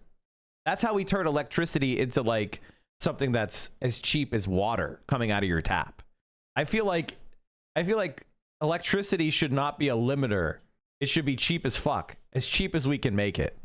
Because more energy equals more work. We can do all sorts of cool stuff. The lower we drive electricity costs, the more we can build abundance in a lot of different ways, right? But I don't see America ever developing that. That's why China, passing the US is so important for humanity, and I'm glad I'm living to see it, because having a government that's wealthy and powerful and has the expertise but also isn't bound by fucking capitalism is insane. And you love to see it. Or capacity of the reactor. It's a good comparison number. And amazingly, in China, they can do it much cheaper and faster than we can do it in the West. So another way of saying that is like China could do it cheaper and faster than we can, is that China is superior to the United States. Now, I want you to test that sentence out, Professor. China is superior in nuclear technology to the United States. We are behind them. Chinese design, the one that was based off of the French design, 2600, the one based off the AP1000 design, 2440. These are real numbers because they've built them for this cost. This is about 1/3 the cost of the last reactor we built in the States. So how does China do this? Well, they do it because all of the power plants in China are government-controlled, government-run. And they can loan up to 70% of the money to make these projects work at ridiculously low interest, like 1.4%. You should read the rest of this quote. Covers more of the things that I've just been telling you about. About 70% of the cost of Chinese reactors are covered by loans from state-backed banks at rates as low as 1.4%, far below rates nuclear power companies could receive in other nations. The role of China's government has been particularly important in framing the economics of the industry. In particular, China's government has supported the sector with inexpensive financing as well as subsidies, known as feed-in tariffs, that decrease the cost of consumption.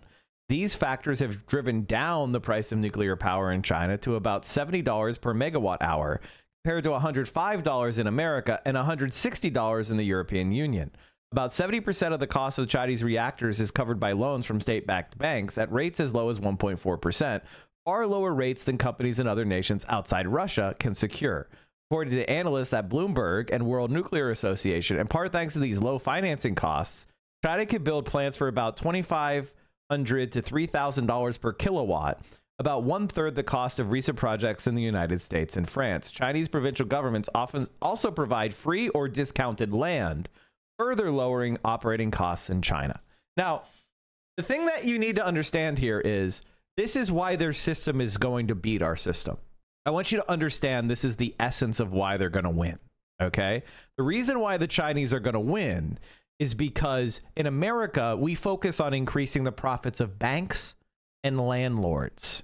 In China, they're focused on increasing the profits of the power plants, of the scientists, of the engineers, of the producers, right? So in America, we support the parasites. In China, they support the actual fucking productive economy. The productive economy is where stuff comes from. You know, that's where stuff comes from. So in China, they're focused on how do we increase our productive forces. In America, we're focused on how do we increase profits for the capitalist class. We are toast. There's no competition. It's already over. And it's interesting that the United States has such a loan office, the Department of Energy Loan Program Office, that could do the same thing. It's designed to promote the types of projects that the government thinks are very important.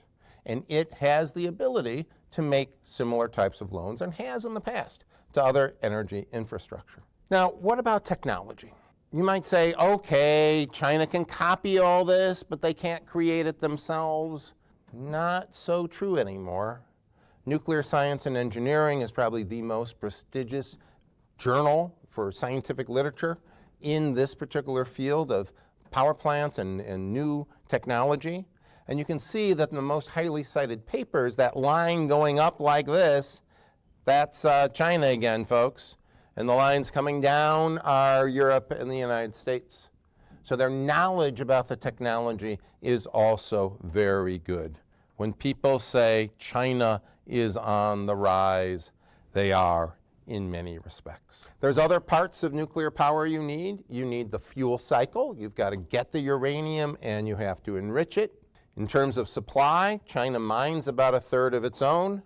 They mine in other countries where they've built the mining infrastructure about a third of their uranium, and then they buy a third on the open market. Buying uranium isn't enough. You have to enrich it. Originally, the Russians built enrichment plants inside China, and now China is fully capable of making its own enrichment plants and has been doing so.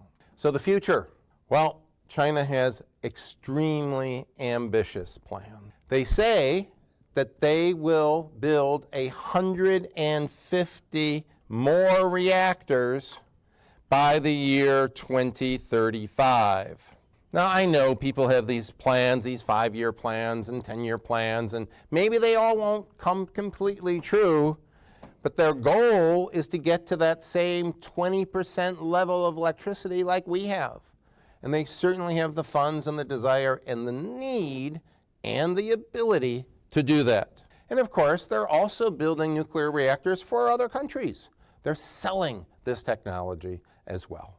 In conclusion, China is going nuclear, and the rest of the world should pay attention and should do it too. We already buy virtually all of our solar panels from China and a whole lot of other goods. Better be careful, or we may be buying nuclear reactors from them as well. That's what you need to know about the Chinese nuclear. Now, this guy is a nuclear science professor at the University of Illinois. And he's been talking about nuclear power for decades. My name's David Rizzo. Like, he's been posting videos for decades on YouTube. Here's 6 years ago. You know, he's been talking about power and coal and all sorts of shit for decades. So this is not a new thing. This is just the reality. He's an expert. There's no one who's more of an expert than him on nuclear power. It is what it is. And this is the reality. Is the reason why China is successful is stuff that Ezra Klein doesn't talk about, which is they're cutting out Wall Street banks. They're doing government-owned and operated nuclear power plants to provide cheap electricity to do what? To replace coal. Why does China want to replace coal? Because they take global warming seriously. They don't believe that the world can survive if China raises their standard of living and burns coal as they have been. They will kill the planet. And they know that. And they want clean air and they want clean water. So they're transitioning from coal to nuclear and renewable energy. That is their fucking plan. And they want to be carbon neutral by 2060, zero net carbon. And they're doing it. They're actually doing it.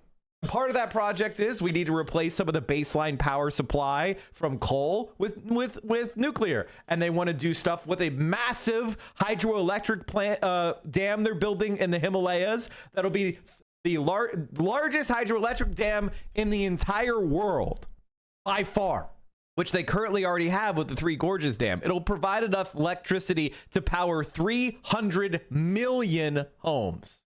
So they're building wind farms, they're building solar panel fields, they're building nuclear plants, they're building massive dams because they want to live in abundance, green abundance, not degrowth. They don't want to live poverty lives. They don't want to consume nothing. They want to live in ecological balance using technology and investment. And that's how they want to do it. They want to clean up the environment while also living better. And how are they doing it? With government-owned enterprise. This is something that Ezra Klein can never, ever say because he's a neoliberal ideologue. Project, whatever it is, and run it through transmission lines to where we plug shit into the wall and charge it. I have done a lot of coverage of this failure point because we are, to be perfectly clear about this, failing to build enough transmission lines. You know what country isn't failing to build transmission lines?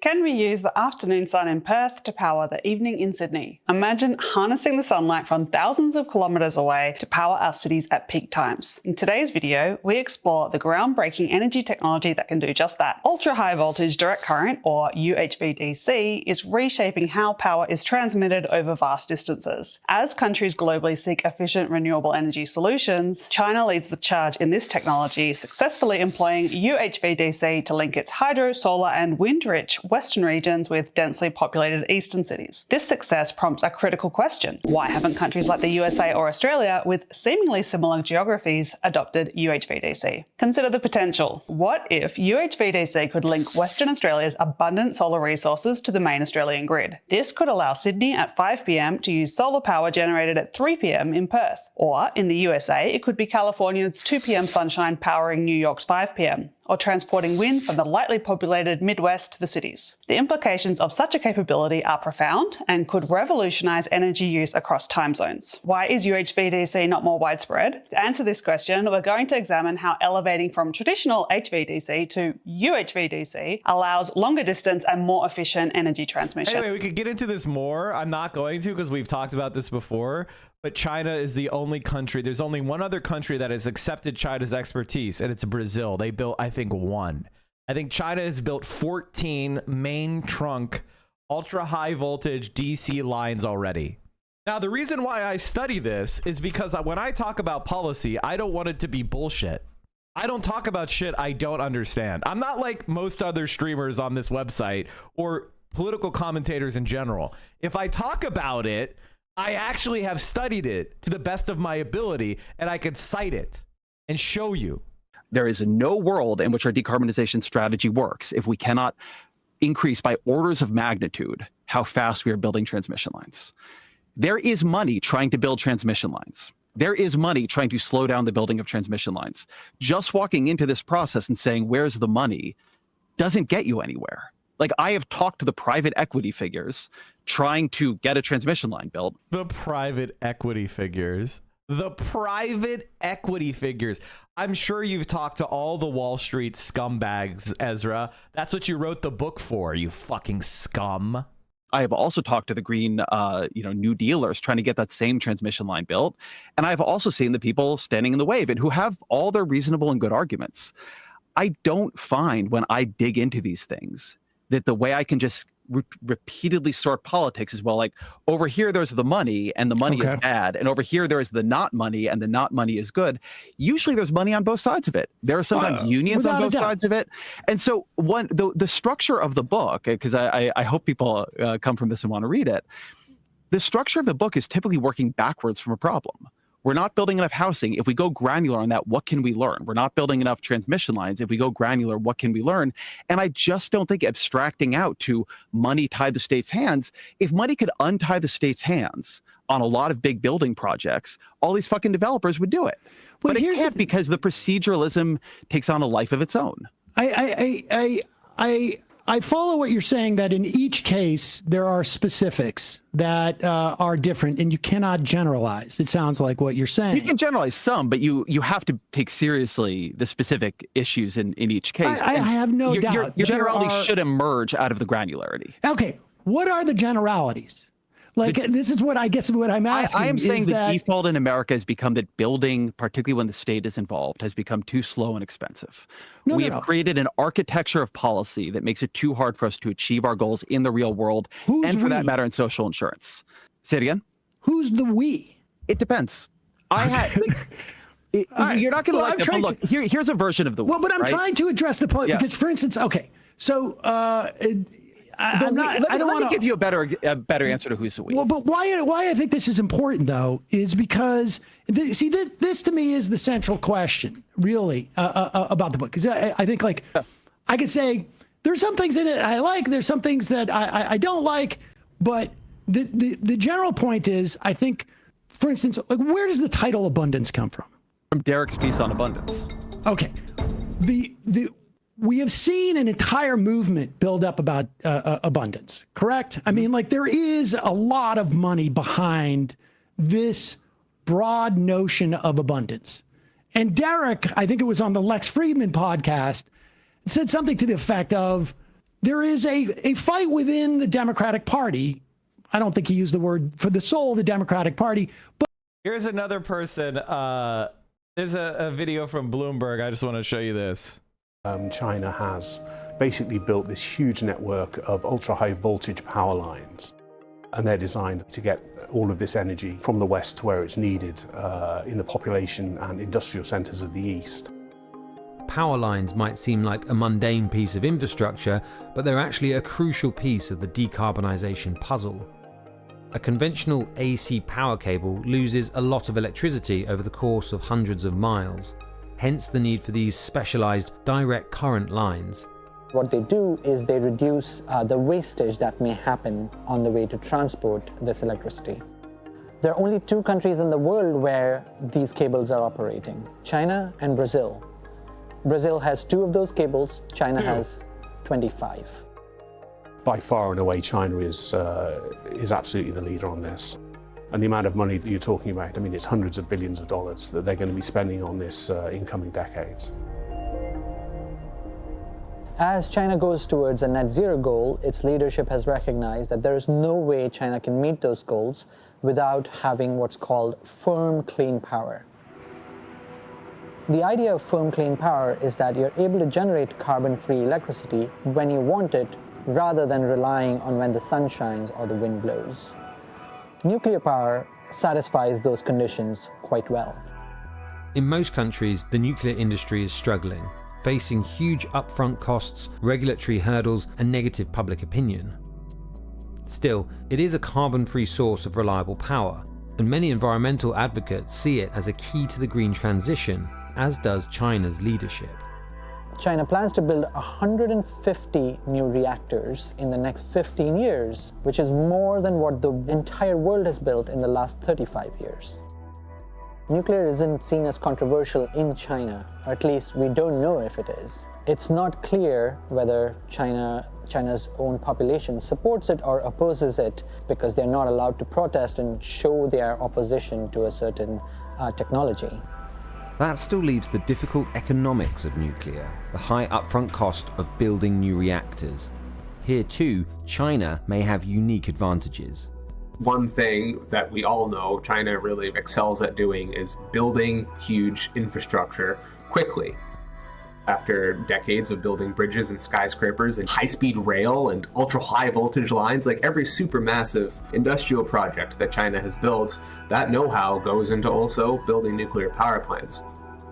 When you build projects consistently on schedule and on budget, you actually get to realize the benefits that were imagined back when the project was being planned, like stable, low-cost electricity at a certain rate, at a certain production cost. China's efforts to decarbonize are likely to have many positive effects on its domestic energy supply.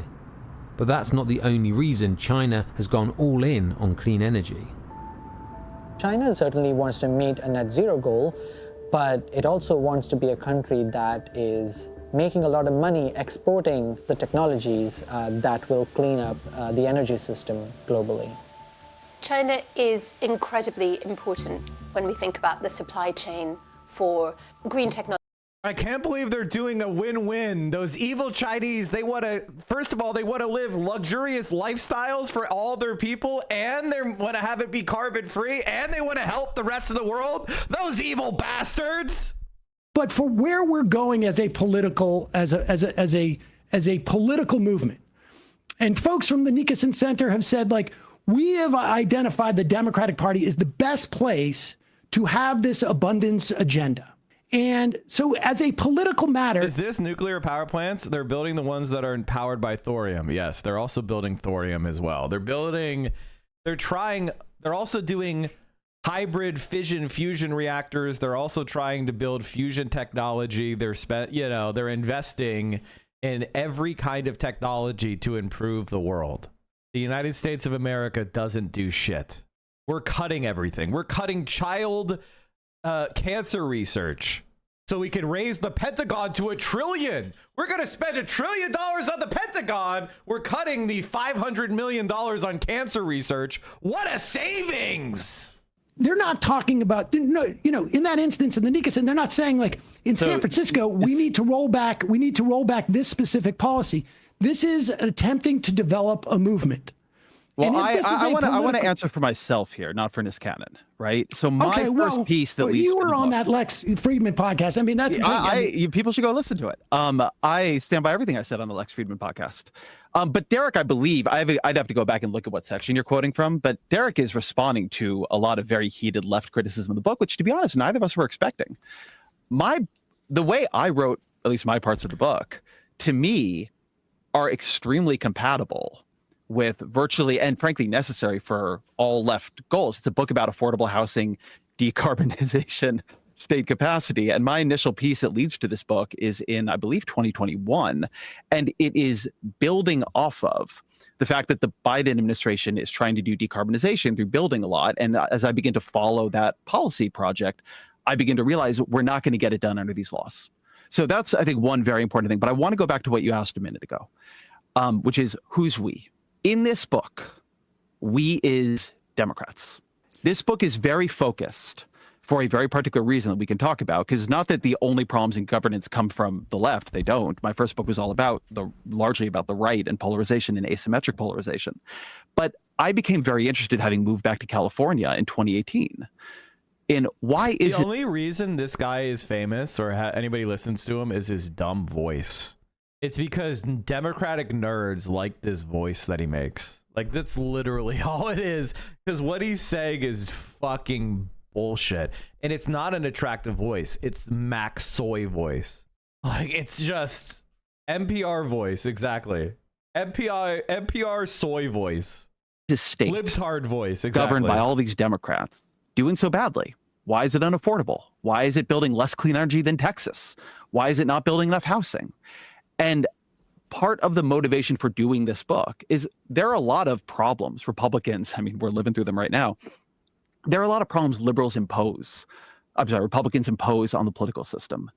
But there's a sort of rigor and confrontation that I think is demanded when you look at the states where the people who, broadly speaking, agree with you are in power, and it's not working the way you want it to. You're not getting the outcomes you want to get. And so one story this book is telling is about a collision of the New Deal left, which is very, very focused on growth and building, and in many ways is very reckless with that, right? You were talking about Worcester, Massachusetts, which sounds to me like it's a story from that era.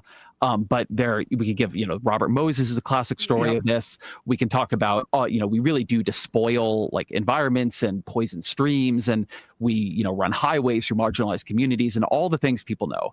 And in response to that, again, correctly, a new left arises. Ralph Nader, Rachel Carson, the entire environmental movement. And it passes all kinds of bills that are very, very, very effective and consequential in their day. Now, Chad, I want you to understand that this is what it's about. This is what this abundance movement is about. It's about repealing the regulations of corporate power from the 60s and 70s, like the Endangered Species Act, the Clean Air Act, the Clean Water Act, the Environmental Protection Agency, OSHA, all of the agencies of the government that protect workers and the environment from exploitation and despoilation is what he's trying to repeal. Okay. Now, I'm not saying there doesn't need to be reforms. I think there does need to be reforms. I think we should fund a national environmental study. I think that we should have environmental impact surveys done already, paid for by the government and updated regularly. But it should be just a part of the government. It shouldn't be something that you need to then produce every time. It should be quick. It should be like, okay, this is a place where this type of project needs to do this certain thing. That stuff should already be laid out in a national agenda, in a national project. That's a reform that I would do. Turn the Environmental Protection Agency into an agency that is leaning forward on how humanity can protect the environment while also developing. Building a lot of wind farms in Montana and moving that power to Los Angeles is going to help the environment. And so it should be done. And anybody telling you that it shouldn't be done is a fucking idiot and should be ignored.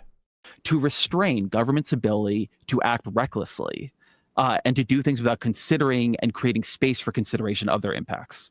So you have things like the National Environmental Policy Act and all these, bills and projects of that era.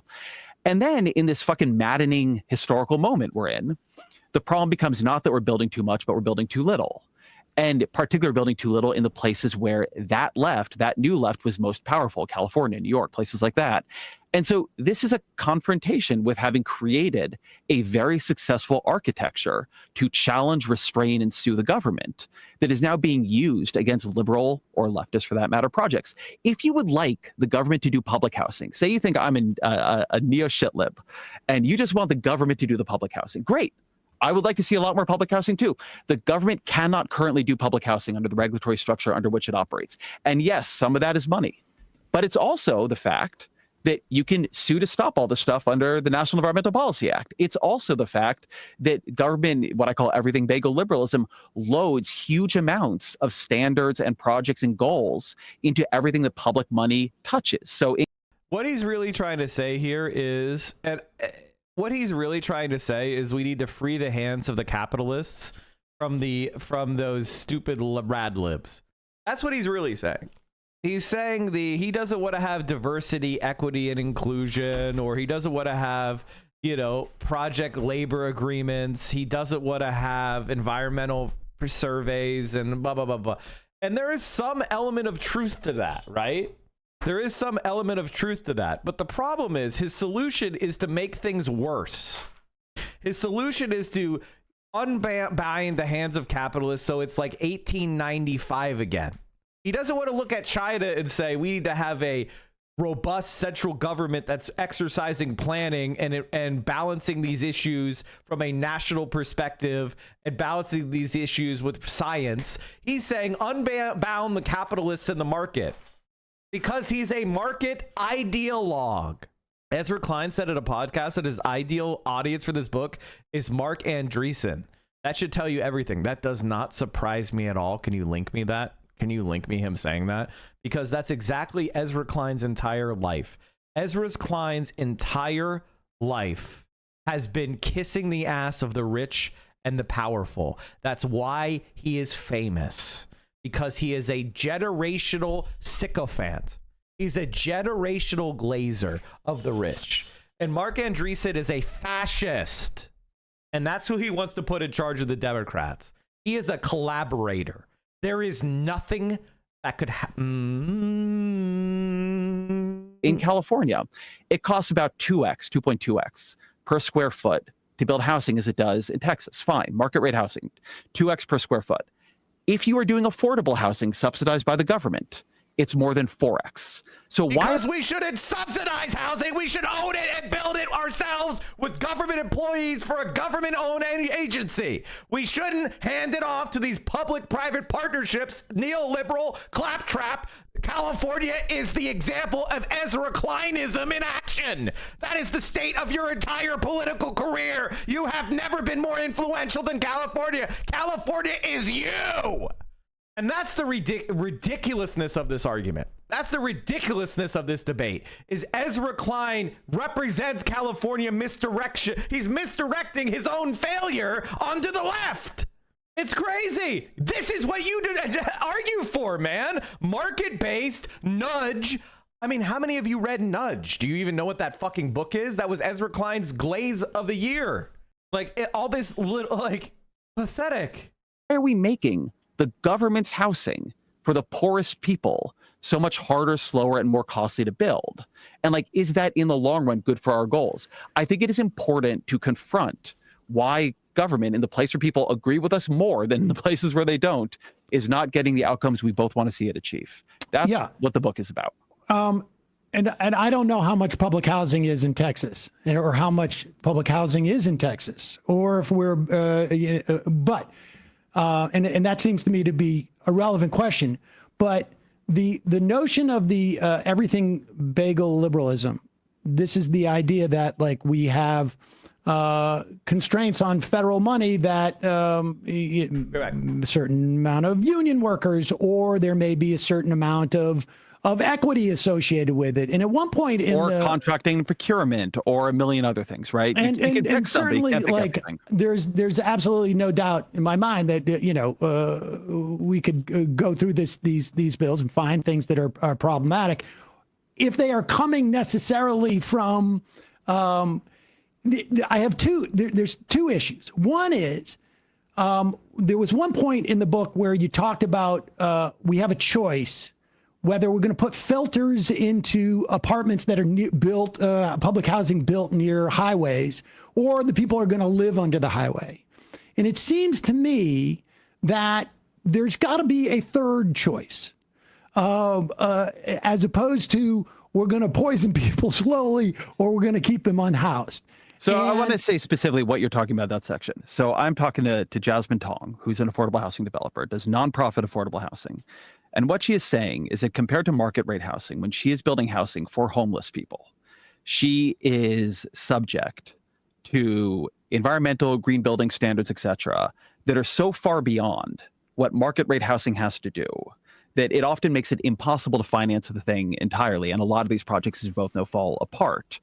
And I am saying there that it makes a lot of sense. You understand how people get into a conversation that we should have better than average air filtration systems in, affordable housing built near a freeway, but in a city where you are not building enough affordable housing at all, because again, you have layered not just that, but a million of these onto every individual project. So again, it's costing much more per square foot than market rate housing. At some point, you have public to housing is built near the highway. Why is that? Say again?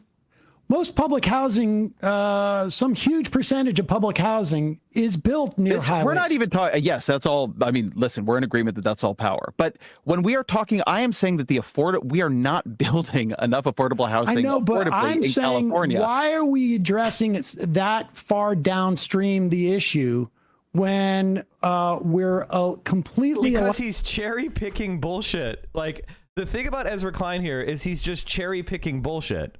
He's just throwing out facts that are completely without context. Compare apples to apples. He can't.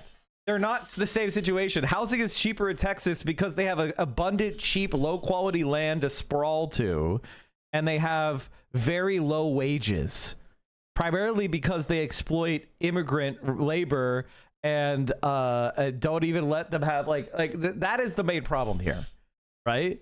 Is Texas is undesirable to live in. It's also a right-wing government, so people that are progressive don't want to live there. So it's just you know, the really highest value land is in the blue cities because people want to live there.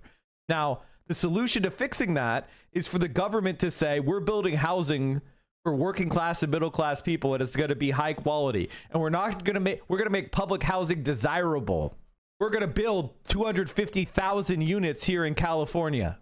We're going to build 250,000 units in the next 5 years or whatever, you know, and build up the means to do so.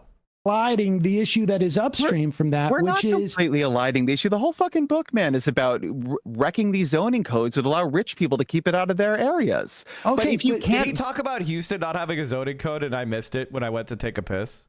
Because I already debunked that earlier. Build it in the first place because you can't make it affordable to build, which the people who build it will tell you. I think that I've actually found the set of arguments I've had in this really productive in a way.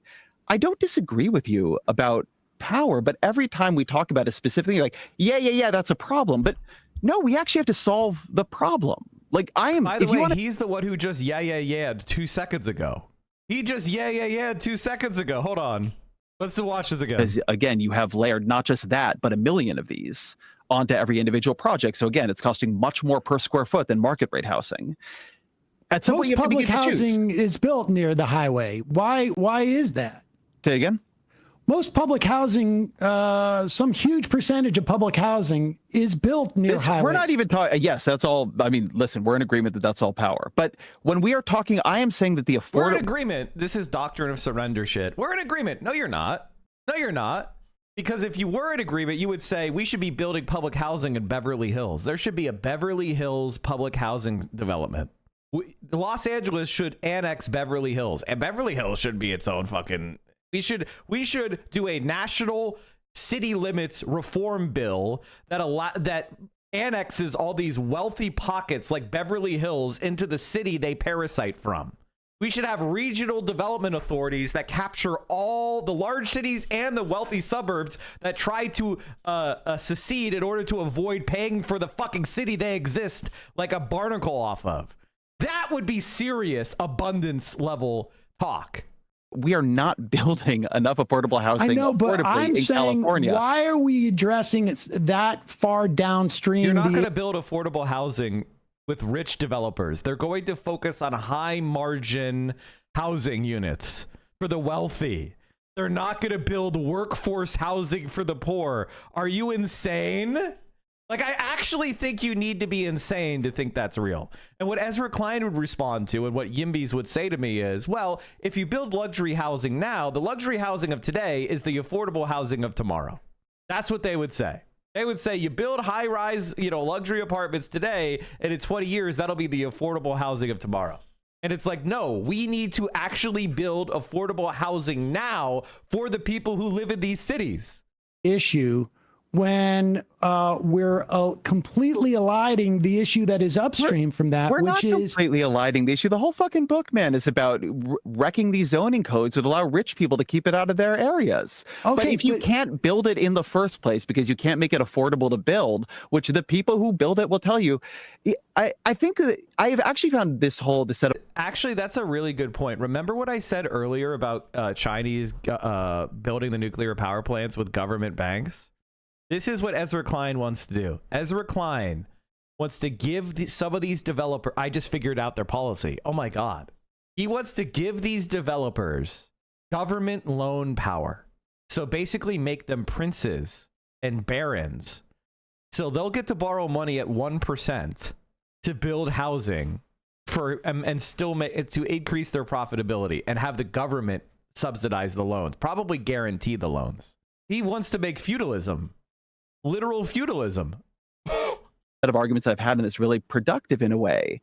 I don't disagree with you about power, but every time we talk about it specifically, like, yeah, that's a problem. But no, we actually have to solve the problem. Like, if you want to make housing development by right, which I think you should do, so that rich communities can't stop it, and the affordable, like, I live on a block with public housing right now.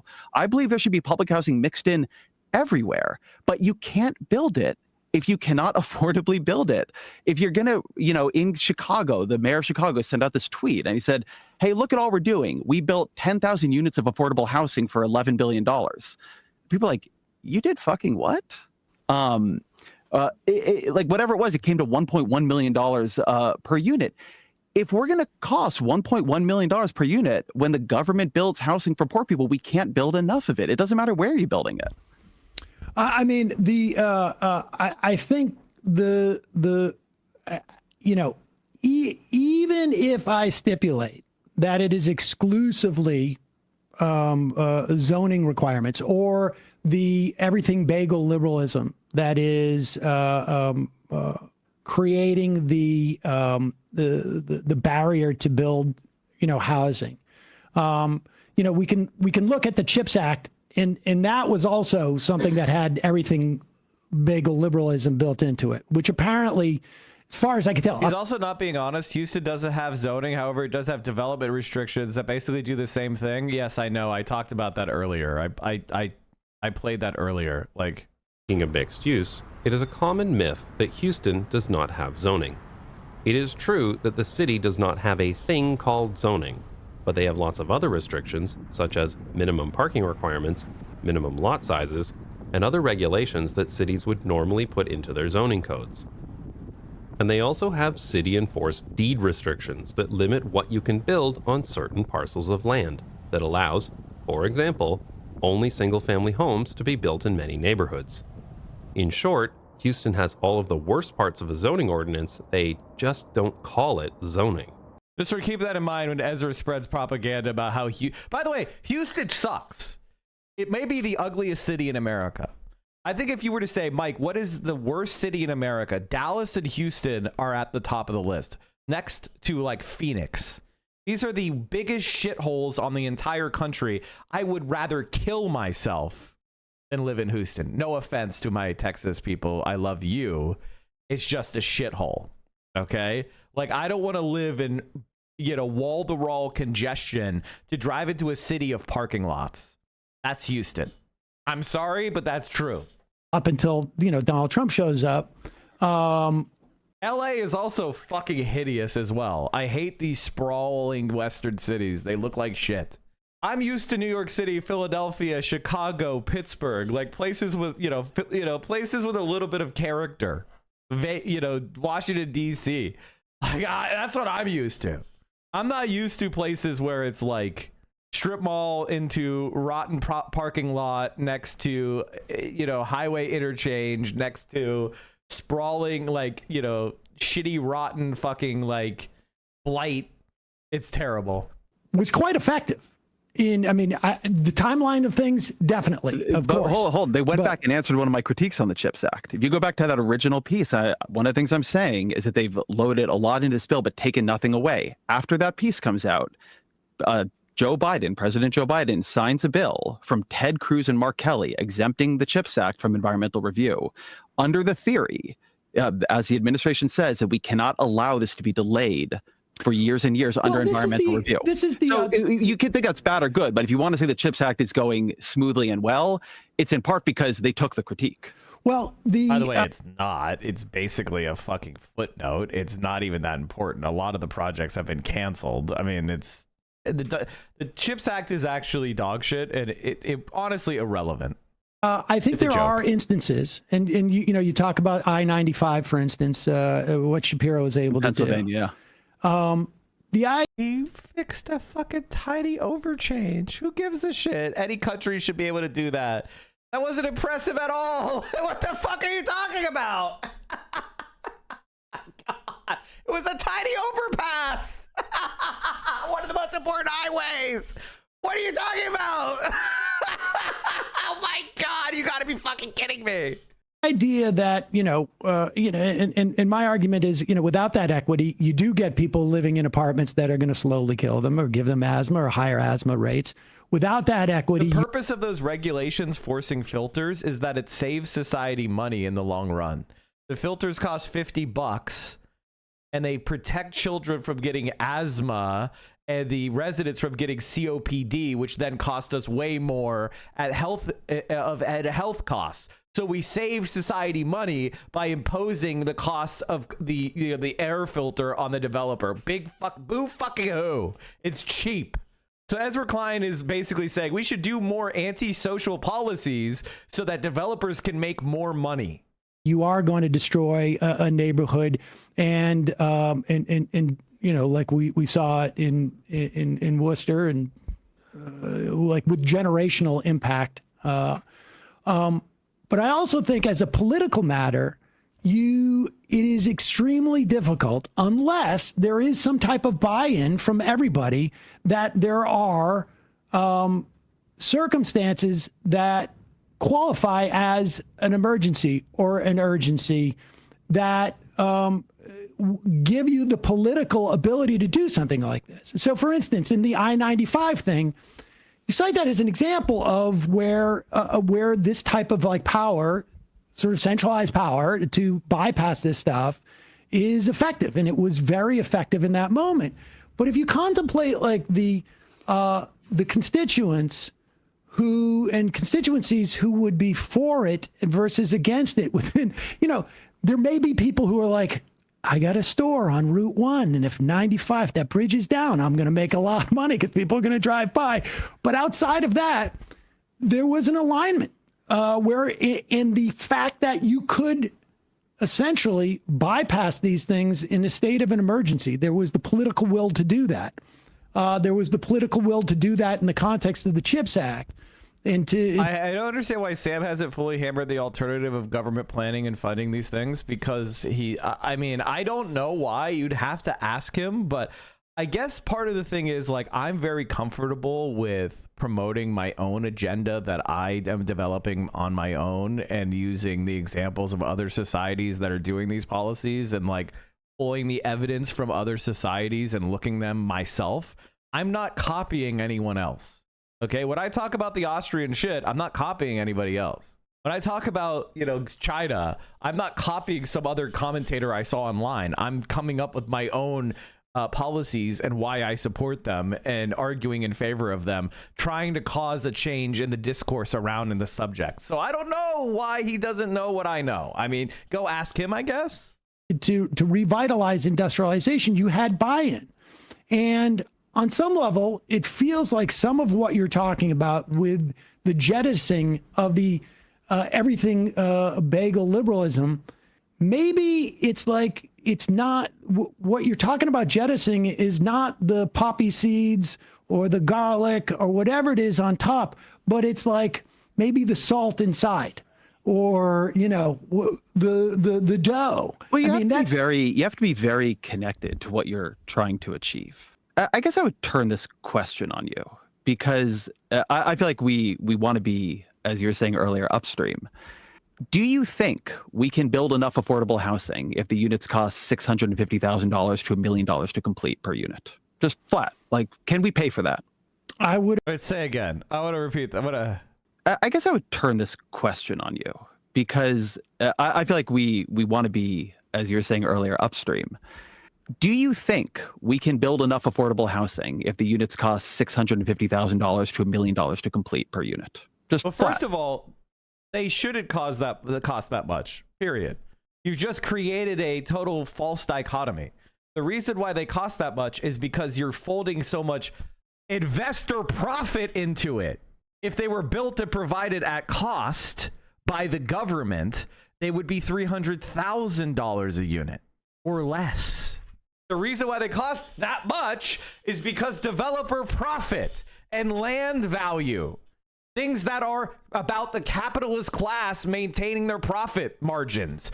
We could take land that is disused through eminent domain and for $0 we could take the government could exercise its sovereign authority and expropriate land, and then it could hire its own permanent development program where it builds the housing directly. And I can guarantee you it ain't gonna cost $650,000 per unit to do that. Like, can we pay for that? I would imagine not, depending on the locality. So what should we do then? Like, what is your view of what is pushed? Very it doesn't cost that easy much. Answer to this question is we build limited profit, we build a program that is focused on social housing construction and undercutting the market rate housing. That's the answer. It's not very complicated. They've done it in Vienna for 100 fucking years. And you know what the conclusion of that is? After 100 years of doing it in Vienna, Vienna secures its position as the most livable city in the world for third consecutive year. 100s in stability, healthcare, education, infrastructure, and 93.5 in culture and environment. There's a reason why. It's because they have housing called Karl Marxhof. That's why they're the best. Market rate housing. So what is your view? If when you trigger government money, you often double the per square foot cost in some cases of the housing it builds, or when you trigger government money, they don't get things like high-speed rail done. Like, all I want to do here, man, I'm not here for like a big like left liberal moderate fight. I actually want the government to deliver things I think we both want it to deliver. I don't want it to give people. If you want the government to deliver those things, you need to accept more left-wing policies than you propose. That's the reality. You need to stop looking right and start surrendering to the left. I want you to get down on your hands and fucking knees and say, please don't cut our heads off. We were wrong. Bernie Sanders is too moderate should be your mantra. Asthma, but I needed to be able to build housing because homelessness is. But we can't afford the $50 air filters. What about the profits of the developers? A fucking problem, and it is the worst problem for the people experiencing it, not for me. So, what is your theory? I mean, look, of how you get this cost of construction down, the speed up? There's got to be something here. Well, it's obviously localized, right? I mean, I have a sense of like in New York, how it could be cheaper. Okay, let's do New York. We do not allow developers to sit on land and wait for the market to catch up to them. We do not allow homes to sit unoccupied without it being a cost on those people. I mean, there is a lot of excess housing. That's honest to God lib bullshit. I'm sorry to Samuel Seder, but that's lib bullshit. I mean, obviously, yeah, I agree, fine. But that shit ain't it. You want housing? We're going to have to build it with government housing. I'm sorry, Samuel Seder. Your liberal tinkering and your fear of government action is pathetic. Like, honestly, man. Like, we're not going to fix this. That's how we did it last time. The government built housing. And space in the city that is being held in private hands okay, so great. that they can maximize their profits. Let's say we do all that, but we're talking here very specifically. The New York City is going to have to build housing that is affordable. We know, like, there are studies on this. You can read them. You can go talk to developers. Like, the reporting on this is like very straightforward. We know that when you trigger the public rules, it ends up being extremely, extremely expensive. We know that, like in San Francisco, where they would try to build a public toilet for almost $2 million, they do that here too. Why does it cost so much, and why does it so often fail when government tries because they're fucking hiring private connected developers that you're taking bribes from who do graft. That's why. It's not very complicated, because there's not a government construction office. There's not a government developer that actually has carpenters and plumbers and masons and glazers and roofers and electricians. It's because people like you are in charge, Ezra Klein. To achieve the things we both wanted to do. I think property has been so commodified that there is such a profit incentive, such a money incentive to slow that roll, that it creates a whole litany.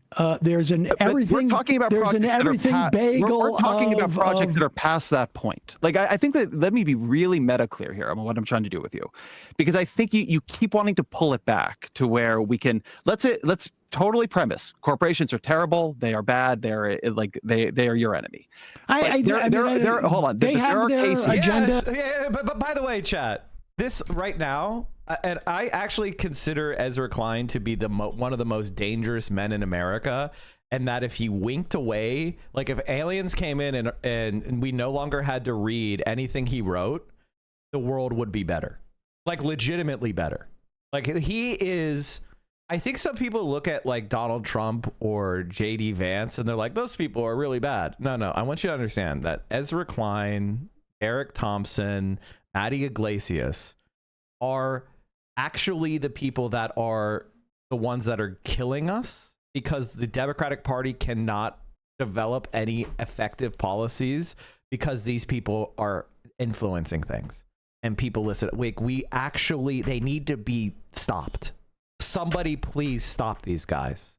They've got to be stopped, because the only way we're going to get out of this and defeat fascism is if we have an actual left-wing government movement, and they represent the same status quo, Obama, neoliberal, doubling, tripling down on Bill Clinton. This is like the 5th time they've rebranded the same shit. They've got to be stopped by any means necessary. Will somebody help me? Sure. And we have ours. Yes. There are cases where the government is building affordable housing on land they own or they have already bought, or they are funding somebody else to build it that is already... Or funding somebody else to build it. Can he show me a single city in America that's building... By the way, affordable housing is not social housing. Affordable housing is just a term relating to tax credits you're getting or subsidies you're getting. That doesn't actually mean anything. It means it's going to be owned privately. They block the ability to build public housing. Everything has been turned over to the market. That's why we have Section 8 vouchers now, because these people told us in the 2000s that we don't need public housing anymore. The market is superior. We don't need to have public housing. The market will be superior. We'll just hand out vouchers to people and they'll go and rent it on the private market, and that'll be so much better than the inefficient government, which is just so much worse than private developers. We don't need to have public housing anymore. And it turned out to be a complete and utter failure.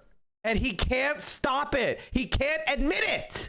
He can't look at it and say the best run housing market in the world are the ones where they have decommodified land, where they have built social public housing like Vienna or Singapore or in China, where they have too much housing. He can't admit it. He can't admit it. He wants to put you in a flop house. He wants you to live in a pod. He wants you not to have fucking HEPA filters in your air, so you get dirty, polluted air through your HVAC system, which won't have to have air conditioning in hot environments because that's a regulation. Like, that is the type of shit. He wants you to live like it's 19th century tenement with 6 roommates so that the developer can make money. That is Ezra Klein's project. That is who he is. That is what he wants for you. If you don't stand up and stop this man, then that's your future. If you want to live in comfortable, socially derived public housing, if you want a 3-bedroom apartment that costs you $800 a month in the city you want to live in, we could do that, but only if he's stopped and silenced and is thrown out of the Democratic Party. That's the only way. He's got to be stopped. Supporting Ezra Klein has to be a scarlet letter on someone. That's what your politics has to be. He is the enemy of humanity. I want you to understand that. He's trying to exterminate endangered species so that profit developers can make money. Do you understand that?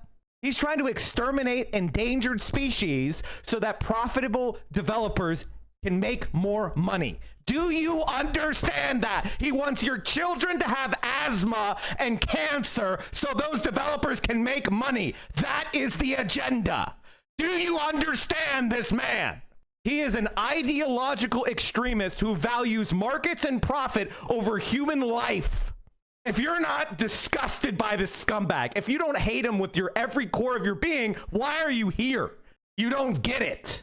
This is the reality of our politics today. We have demons among us that have to be stopped. This is Pete Buttigieg. This is Ezra Klein. This is Matty Iglesias. These are the people who want to kill you for profit. They don't care about you. Pretty nonprofit housing. This is just like, it's not being done for profit. We are not in a commodified system. We know that housing costs more than the commodified housing costs to build. It is fine to say that it costs more. This is a totally reasonable interpretation. That is because wealthy landowners and wealthy corporations have colluded, maybe with other figures, on rules that have made it cost more. But which of these are you going to pull apart, right? This is the trade-offs that we are trying to force people to confront in abundance. You have to go into this thing and say, this is not working. I need to make it cheaper, faster, more achievable. Like, when you can't make the corporation your villain, I'm not advocating for violence. I'm talking about metaphorically, he has to be stopped. I just want someone to stop this turbulent priest, okay? Like, if somebody could just, free me of this man, that would be what I'm talking about. I want him to just be thrown away into the trash bin of history. What are you doing? Like, how do you approach? Well, is that a question of making well, first off, I think as a political matter, making the corporations a villain is going to be far more, you're going to have a far broader support than making, environmental groups or people seeking equity in housing the villain. That's fine, but okay. But then I would say the actual problem here. Well, and then I would say the problem again is that we have so greatly commodified housing. There is such a profit incentive to create these barriers. I know how they exist today. But the idea of unwinding it, you're just like, the whole book is about the idea that what was good intention 25 years ago, 40 years ago, has now brought us this problem. It seems to me that there's an attempt to restart that cycle. I don't think that you can say, I really want to push you here. I don't think you can say that the reason it costs more money and is so much more difficult and is so much slower to build nonprofit affordable housing than to build market rate housing is because we've over commodified housing. I just don't, or that Texas is better at building housing because they have somehow decommodified housing compared to California. Well, they have more space. They simply have plenty of space. If you go to San Jose, man, there is plenty of space. It's strip malls and single-family homes. It is one of the richest tracts of land in the whole country, in the whole world. It could be skyscrapers. It could be Shenzhen. It is strip malls and single-family homes. Shenzhen doesn't have private land ownership. You understand that, right? The government owns every piece of land in China. No one can own land in China. You can at best get a 99-year lease. No one owns land in China. I accept Chinese land law for America. Everyone is stripped of their land ownership rights immediately. It's all gone. No one owns land anymore in the entire country. Deal. Abundance is on its way. We have plenty of space in California. I mean, I can't speak to San Jose. Like Silicon Valley is what I'm talking about. Like, you go. It's sprawled out. I mean, he's just wrong. It's filled in. Now you need to upzone. You need to upbuild. They don't want to do it. By the way, they've repealed all these fucking stupid laws in California already. They already did YIMBY laws. They already did all these stupid fucking zoning things. They already did it. They've already done it. They eliminated single family zoning and allowed duplexes and lot splits. They've already done it. Here's why California's housing laws aren't producing more. Oh, limited to no impact. One California law was supposed to flip defunct strip malls across California into apartment-lined corridors. Another was designed to turn over underused church parking lots into fonts of new affordable housing. A third would, according to supporters and opponents alike, end single-family zoning as we know it. Fast forward to 2025, and the spate of recent California laws and others like it intended to supercharge the construction of desperately needing housing and have had, quote, limited to no impact on the state's housing supply. Why do you think that is? because that's not how you actually build a home. I think Ezra Klein is actually very stupid. I think he's actually stupid as fuck.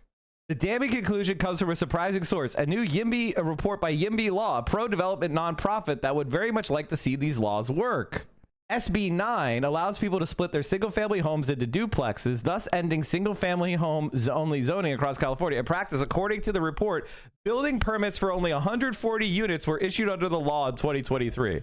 AB 2011 from 2022 was designed to make it easier for developers to convert office parks, strip malls, and parking lots into apartment buildings.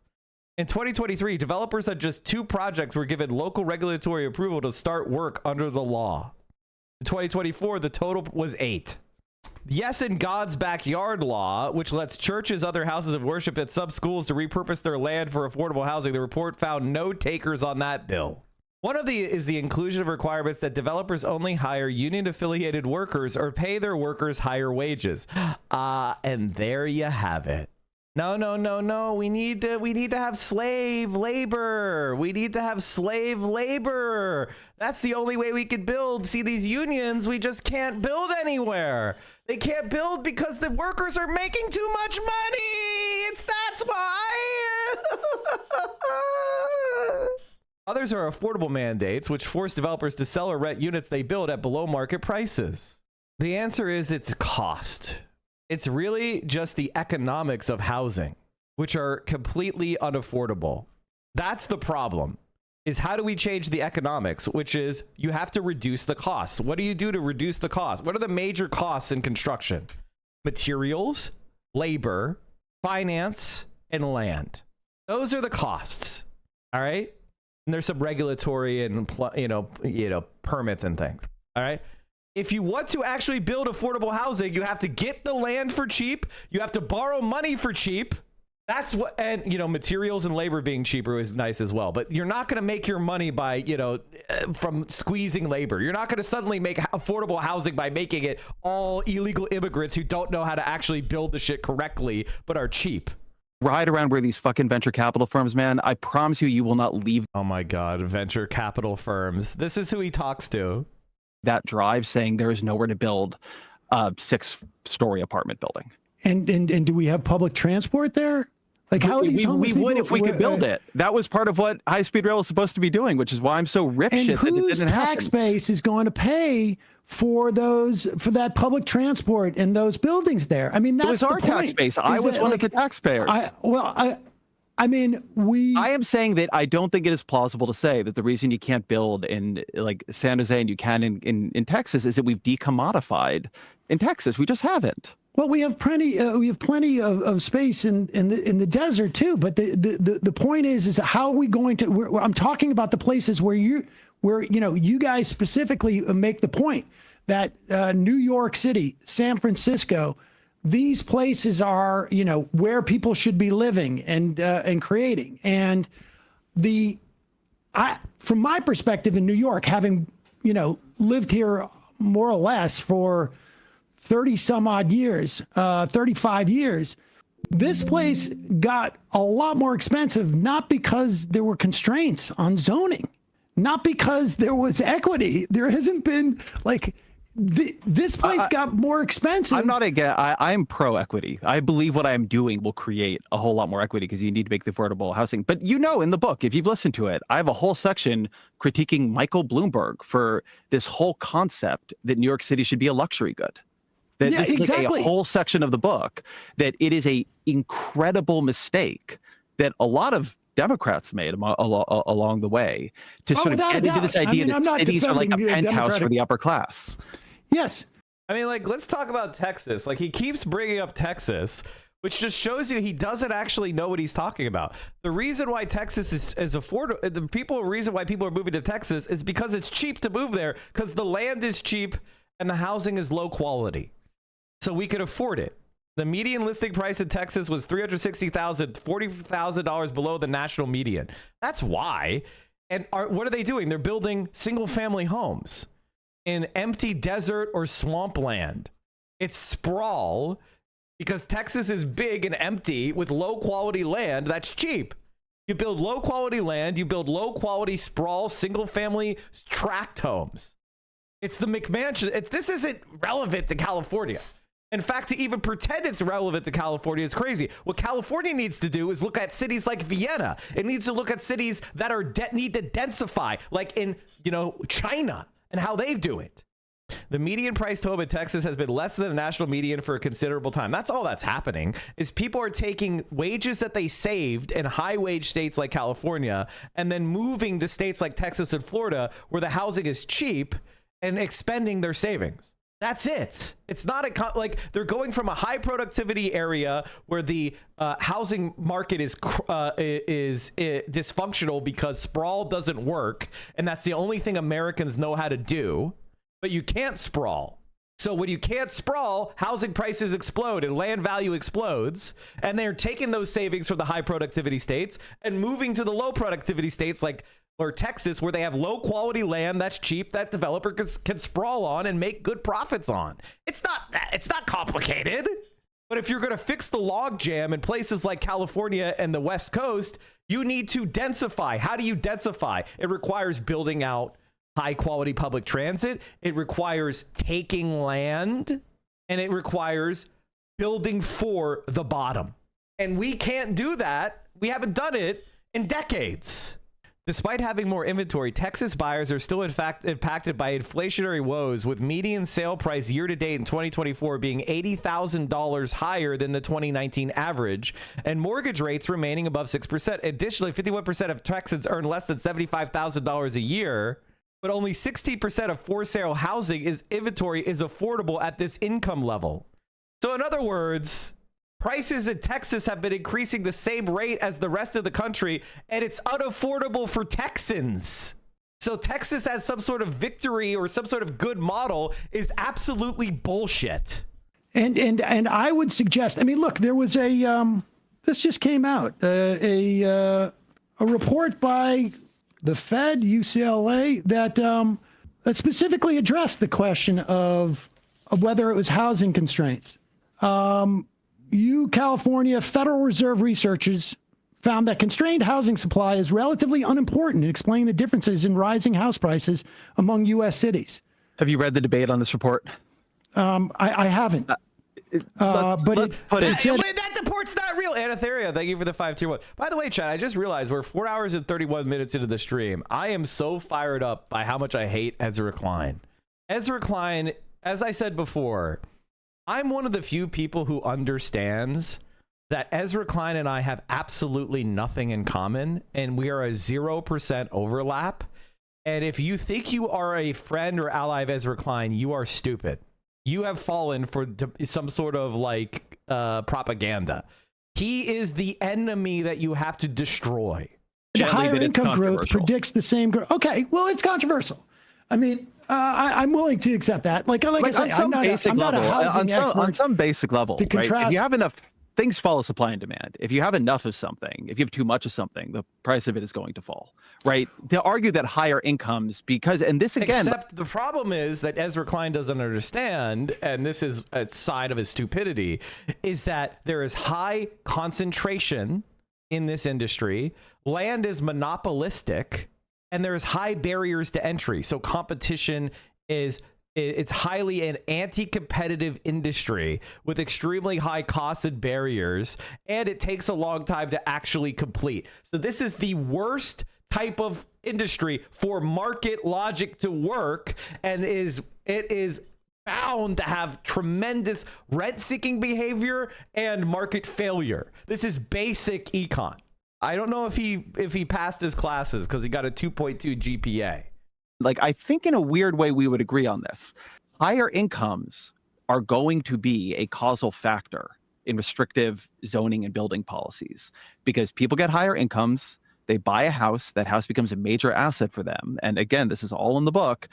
The way they can protect the value of that asset is by making it impossible for 100%. Other people to live in near them. They are creating their own scarcity. And so again, when I hear this book is not about power. Yes, exactly, Ezra. So who's going to break that? Who's going to break that? If you're going to the developers, if the prices are high, the developer is not going to want to run down prices, because let's say, for example, that I have a plot of land that I bought for cheap. and I build housing on it, I want prices to be high because that means my margins are high. Like, are you stupid? Like, I will offer constrained supply.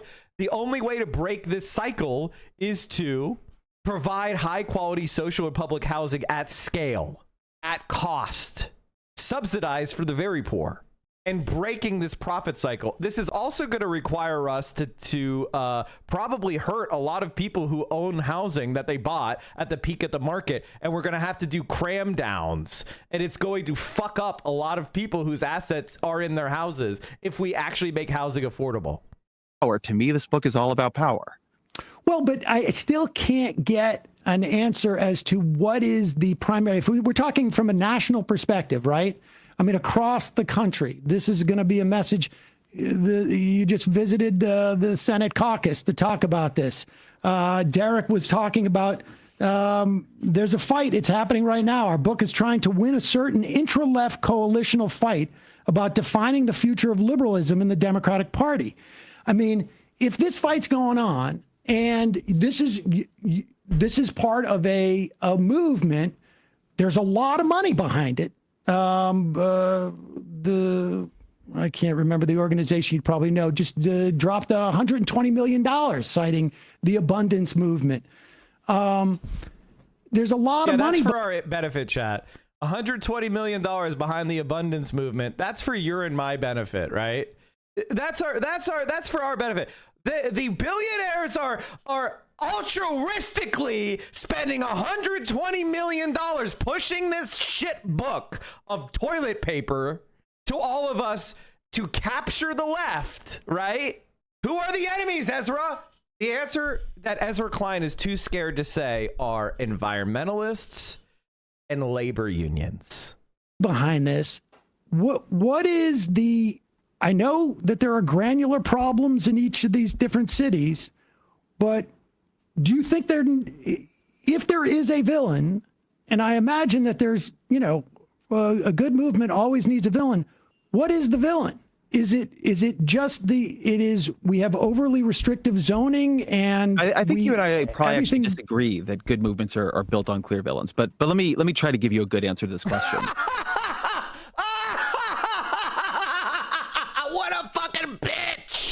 What a little bitch! Howard. We didn't think the intra-left argument was with you. Just to be really blunt about it. I thought you, the neo-Brandeisians, etc. Okay. I don't know if I'm necessarily a neo-Brandeisian, but okay. You may not be, but they've been very critical of it. We thought the intra-left argument had to do much more with organized labor, unions. Debate that is very live. Again, it's a sort of New Deal, New Left divide to us between he's the New Deal anti-labor union guy. Right future, organizing government to organize the resources of society. What a fucking to create coward. This kind of plentitude of housing, of energy, of infrastructure, these things that we want, of innovation, which is a big part of the book. Or is it more of a small is beautiful future? Is it more degrowth inflected? Is it more that we actually build too much already? Is it that there isn't enough meaning in things? In a weird way, Donald Trump has begun to really embody this other side when he comes out and he says, maybe the kids have... Notice how he won't answer the question because he's a fucking coward. He's saying, who are the people that you're fighting against? Who are the people that are blocking you? He can't answer the question because he knows that the answer is you and me. Too many dolls, right? You got 30 dolls, maybe you only need 2. You got 30 pencils, maybe you only need 5. This is a filibuster and a refusal to answer the question. Our view was not that the sort of fight that was live here was with people who worry about corporate power. It's that if you come from the places I come from, or frankly that you live in now and I live in now, you see a lot of Democrats who show up at the planning meeting and don't want any affordable housing because they don't want it to change their housing values. You see a lot of people using all sorts of tools of delay in all sorts of directions to stop things from happening. And to us, like, I think one of the really profound fights is, do you think delay as a omnipresent tool of governance is a virtue, or do you think speed is more of a virtue? And if you think speed is a virtue, as I do, I think we should deliver government services much faster. Then what sort of moves are you willing to make that true? I'm confused. You were surprised that your fight your fight was with the Neo-Brandeisians. Who did you think? Did you think the fight was like you there's a big schism in the environmental movement and the environmental community between the side that thinks we need to build our way towards decarbonization and the side that is much more about worrying that when we build things, we're going to change environments. We're, using things like the California Environmental Quality Act or the National Environmental Policy Act to stop things. What are Neo-Brandeisians? Basically, people that believe corporate power is excessively concentrated and that our economy is distorted by large monopolies. So the Neo-Brandeisians want to break up big companies and big banks, and they want to stop large companies from dominating our economy. What would their movement? I'm trying to figure out who you're talking about. Like degrowthers? If you follow or report on any part of the decarbonization fight, you will find that the entire architecture. The reason why California doesn't have housing is because of degrowth movement. He's actually just a fucking liar. Of environmental policy we have is being mobilized against it in order to sue it out of existence, sometimes by moneyed interests. But there was a point in time when like a chapter of the Sunrise Movement, I think it was in Mass, signed on to a solar moratorium. There is a lot of conflict among people who see themselves as liberals committed to these goals, etc., on whether building is good or bad. So in other words, he has some, I don't know what the context of the solar moratorium that he's talking about. I'm sure he's lying. I'm 100% sure he's lying. But even if he's not, what he's really trying to say is that California has seen its housing prices explode in the last 30 years because of a movement that started in 2018. I think that if you're looking very skeptically, but what do you think NIMBYs are? Well, I think NIMBYs for the most part are people like you. Are wealthy people. Great. That's a big part of the fight we thought we were about to have. I mean, the Kennedys, stop the windmills. So now you're making my argument for me. Come on, do it. Give it to me here. No. But when I look at the common strain through those people and their ability to actually impact policy, I see money. Okay, but so you look at one strain, and I probably have a broader set. So let me give you one where we will. Let me give you one where we will disagree. Wait, what is broader than that? Because it's not just the Kennedys. It's not just the people you're comfortable with. I know it's not just the Kennedys, but I'm talking wherever those NIMBYs succeed. I am willing to bet that the relationship between how much money they have and the YIMBYs have. The NIMBYs far more often than not will have more money. I mean, this is like, I know the research on this. Like when these are contested, there's no doubt in my mind that we have regulations but it's to protect people's assets and people who have assets versus people who don't have assets. And so like that is I don't know how you generalize it more than that.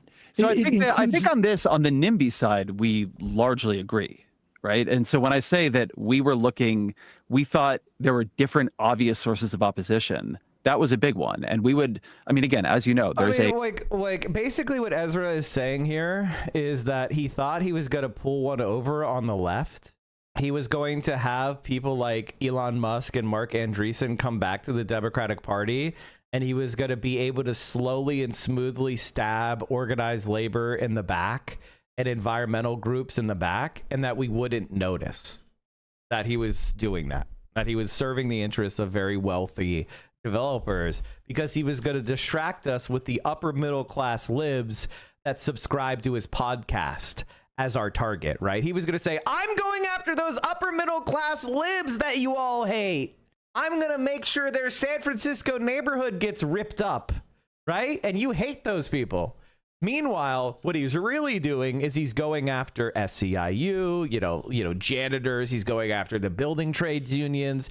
He's slitting those throats. And he says those guys are half Trumpian voters anyway. We don't care about those organized, we don't care about the plumbers union, right? We don't care about the carpenters union. 45% of those guys vote for Trump anyway. That was his strategy. He thought that he would be able to finally, once and for all, allow the Democratic Party to be conquered by the smug, upper middle class, professional managerial class liberal, and that you and I wouldn't fight and wouldn't even notice. A whole section of the book about how destructive it has been to turn housing into the central asset class and wealth engine. The reason why we did that is to stop socialism. The reason why we made owning your own home the center of our economy was because we were trying to stop socialism. I mean, go back and look at the debates. New Deal housing bills. Let's see if I can find some. Like, this is getting really granular now. The National Housing Act. Here we go. Let's see here. This isn't it. Let's look at some of the other National Housing Act. No.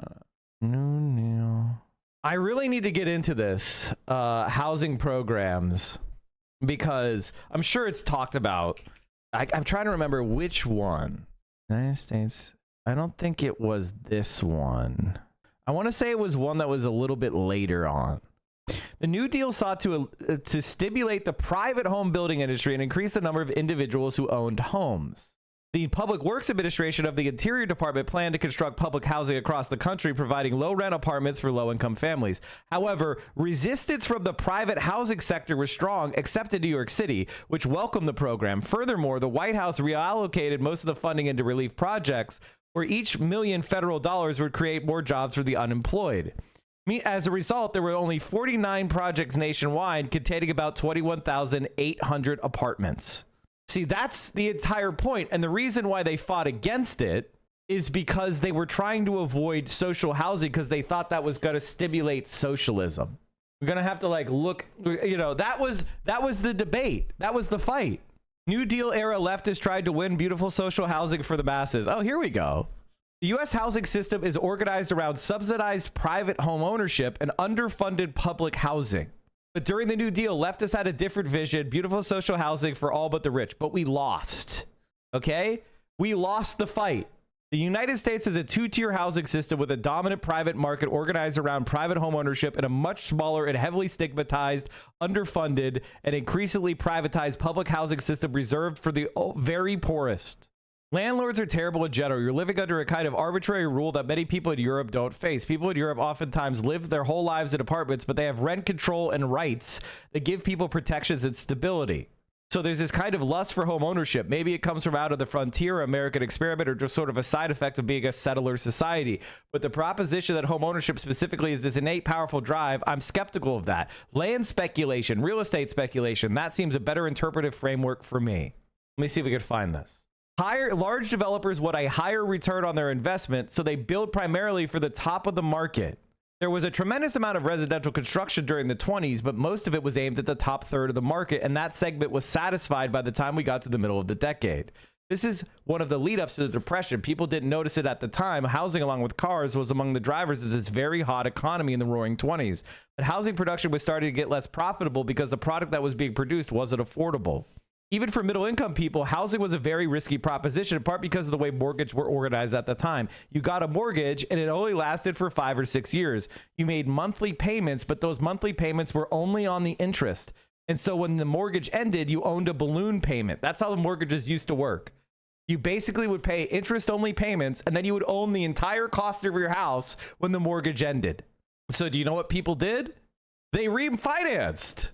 They got another balloon payment. But if the bank didn't want to lend you money because, say, the land value dropped, then you would be foreclosed upon and you would lose everything. That's how mortgages used to work. Now we pay principal and interest when you make a payment. For the middle to upper middle class, right? It's not true for the very wealthy, but that's a thing people know. But here's a place where we probably disagree. In California, where I'm more familiar with the politics, the California Environmental Quality Act, which I think most people agree has overgrown its initial design and is being used to do things like try to stop UC Berkeley from expanding dormitoriums because more students are environmental nuisance. One thing that really defends it is that there's a coalition of unions that use CEQA to sue development in order to get unrelated labor standards concessions. And to me, that is a misuse of power. I am pro stronger labor standards. I am not pro radically expanding how much you can delay every single project in order to get concessions that were not in the initial architecture or vision of that bill. So yes, there is power. The NIMBYs are power, and the NIMBYs are related to money, but power is also misused by groups I feel more allied with.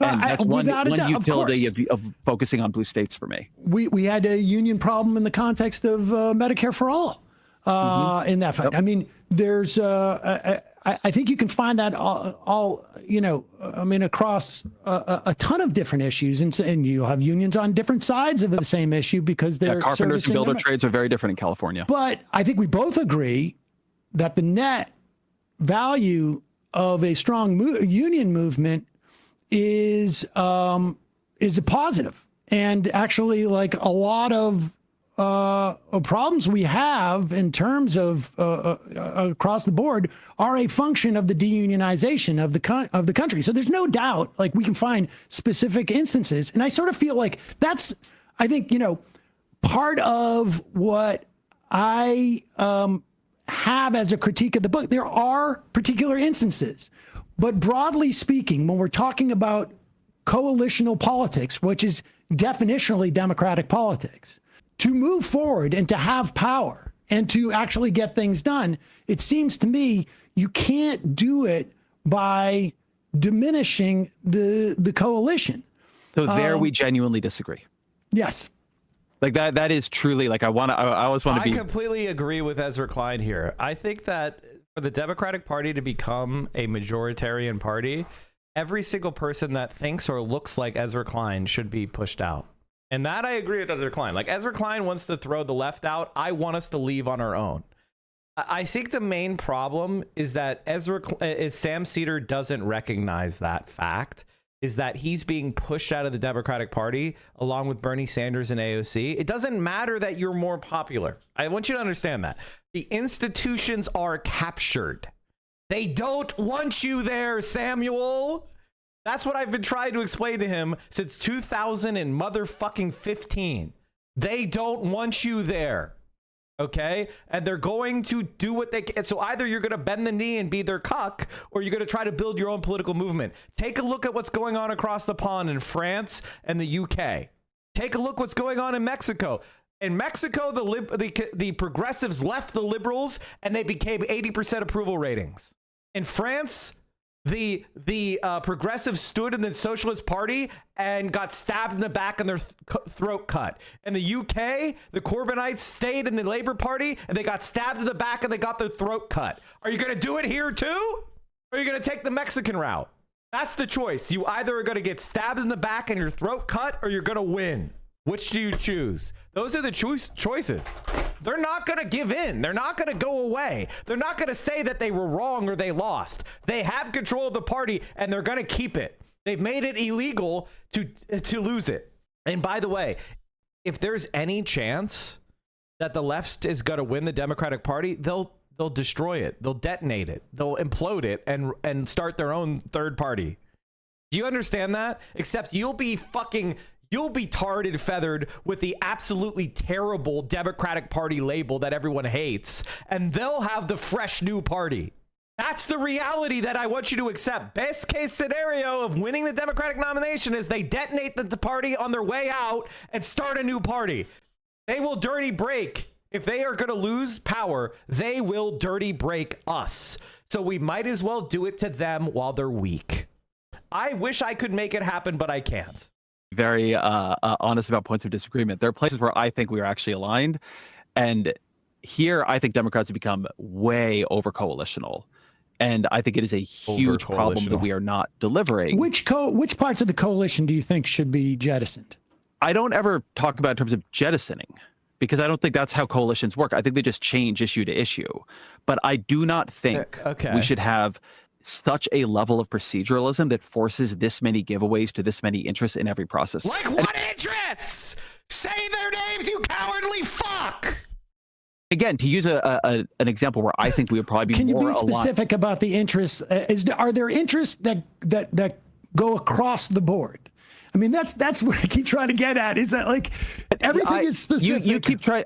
I think my virtue is specificity, and your critique of me is I'm overly specific. Mine of you is overly general. I'm saying like you're specific about the granular instances, but you say we need to have less interests, and I want to know who those interests are that we need to have less of. I want to have. Let me go back to the Medicare example for a minute because you brought that up, and I think it's a good one. We passed Medicare, sent out those cards in a year. When the Biden administration did two things I think we both probably liked, which is prescription drug negotiations and limiting out-of-pocket lifetime caps, or having lifetime caps for out-of-pocket costs. It took them 3 to 4 years to move it through a regulatory process that we have expanded with things like notice and comment. The Republicans wanted that, and the centrist Democrats helped them get it.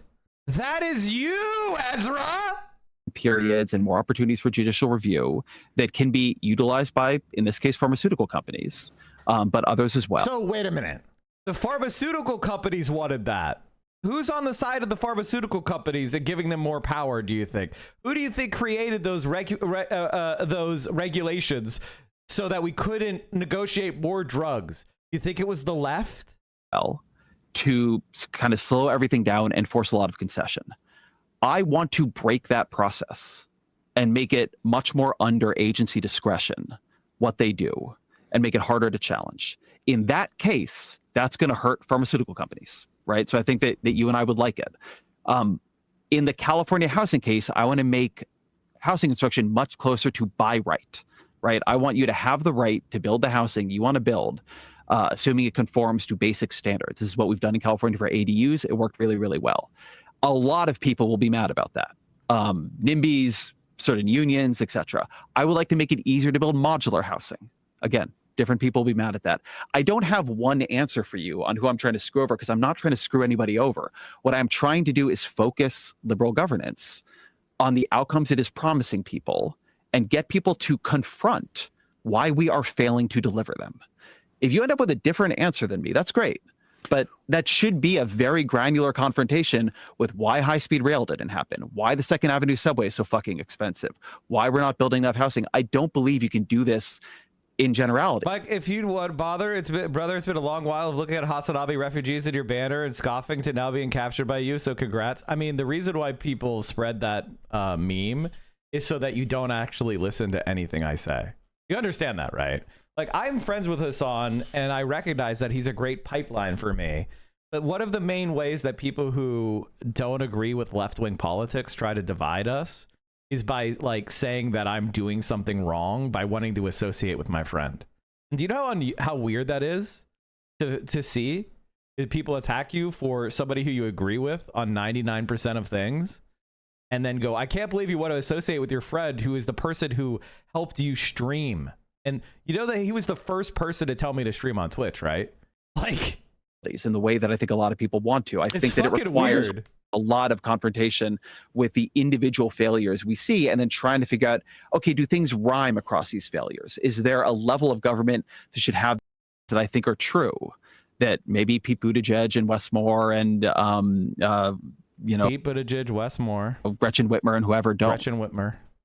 So I don't necessarily come here telling you I know how to win elections. I don't think you should believe me or really anybody else. By the way, notice who he named. Else who doesn't routinely win elections if they tell you that. But the idea that that's the political plausibility argument. Pointing out, yeah, he's we saying, fucked up. Like, anybody who doesn't agree with me can't win elections. Yeah, things are moving too slow. Yeah, you don't feel the government is spending your money well. I thought it was incredibly telling that when the New York Times polled this just a couple weeks ago, what you found when you polled people, like, is government inefficient? +18. Is Doge a good idea? +6. Is Doge doing a good job? -, some significant number. Is Elon Musk doing a good job? Like -18 or 20. People believe, often correctly, that government doesn't deliver for them, that it's not spending their money well, that they're not getting what they want out of it. And I think going to them in the first order and saying, yeah, I am going to be relentlessly focused on making sure the roads I promised to fix for you actually get fucking fixed this time. We are actually going to build. We learned something about California high-speed rail, and the next time we do one of these big projects, here's what we learned, and here's how we are going to make it work. I could be wrong. I think it's a Which potent politics. of the three Democratic presidencies that we've lived under would you rate the highest in terms of your policy set in terms of accomplishing them? Obama, but there's things you need to learn from that one too. And that's a function of the ACA? Function of the ACA, I mean, I think they got a lot done that was very valuable, but I will always say that part of my thinking goes back to that era, because you go back to the 2009 stimulus bill, and what does it promise? Whether it's big headline projects that are going to be the reinvestment side, it's high-speed rail, it's a national set of interoperable health records, and it's a national smart grid, and we are 0 for 3. I would also argue they screwed up on the housing crisis immensely. And under Obama, we lost, 1,000 statewide Democrats, which is why I think we had such a poor bench over in the following 10 years. Some comptroller loses their job because of the wave. I'm not convinced that we didn't get Trump as a function of Obama. I think a full debate between us on Obama should wait for another day. Yeah. I mean, because if you don't know, Ezra Klein is an Obama bot, and the problem with, he basically won't answer any question.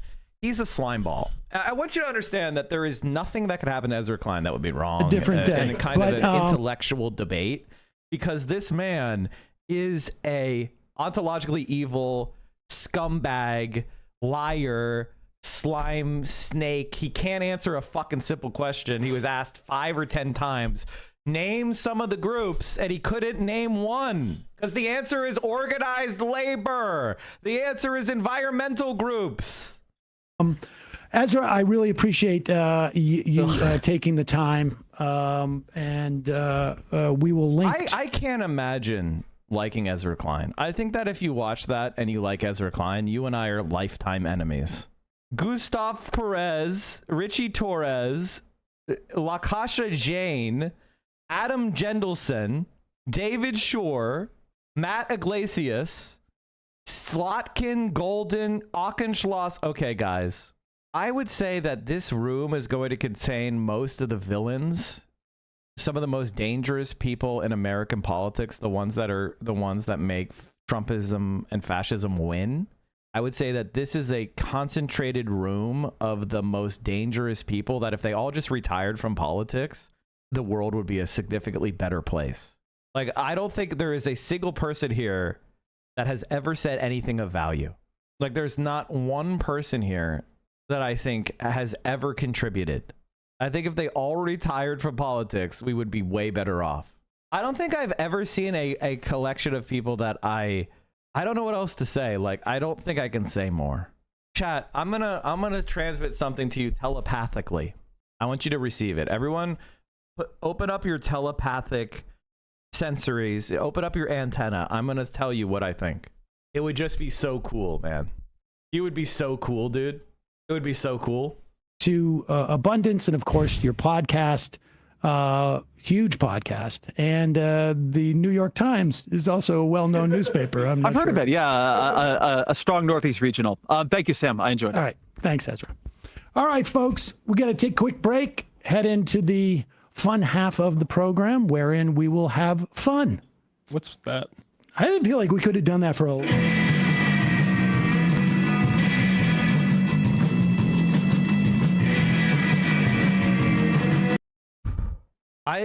There's people like Ezra Klein, and I think what makes them so infuriating to me, it's not just that it's the 5th time doing warmed over neoliberalism. It's that it is blocking any alternative. There's no I'm not allowed to, present an alternative policy because they basically pretend they basically say, listen, our policies are the only choice or Trumpism. And if you're like, your policies are terrible and won't work and make things worse and make Trumpism more likely to win, they say it's us or Trumpism. And that's it. And that is the political cycle we're trapped in. And I don't know how to fix it with them in the way. And they are why Trumpism continues to win. Wow, yikes. Well, we got to some of what I wanted to cover today, chat. Pretty good. 2 out of like 4. Pretty good. And this is also why the DNC fired David Hogg. Yeah, I saw this. The birthright argument. Anyway, chat, if you enjoyed this content, please consider supporting it by subscribing. I don't know how many subs we got today. I didn't really even chill.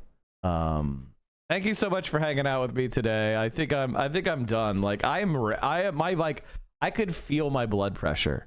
What I hate about Ezra Klein is it's not only that he's a liar, he's also a snake and a coward. I really do hate that man. All right, everybody, I'll see you all tomorrow. I'm sending you over to VO. Thanks for supporting the stream. We love ya. There's all my links. We'll be back tomorrow, 10 a.m. Eastern, 7 a.m. Pacific. I'll see you all. Stay safe out there. Solidarity forever. And peace out. Listen to my telepathic instructions. Receive my telepathic instructions.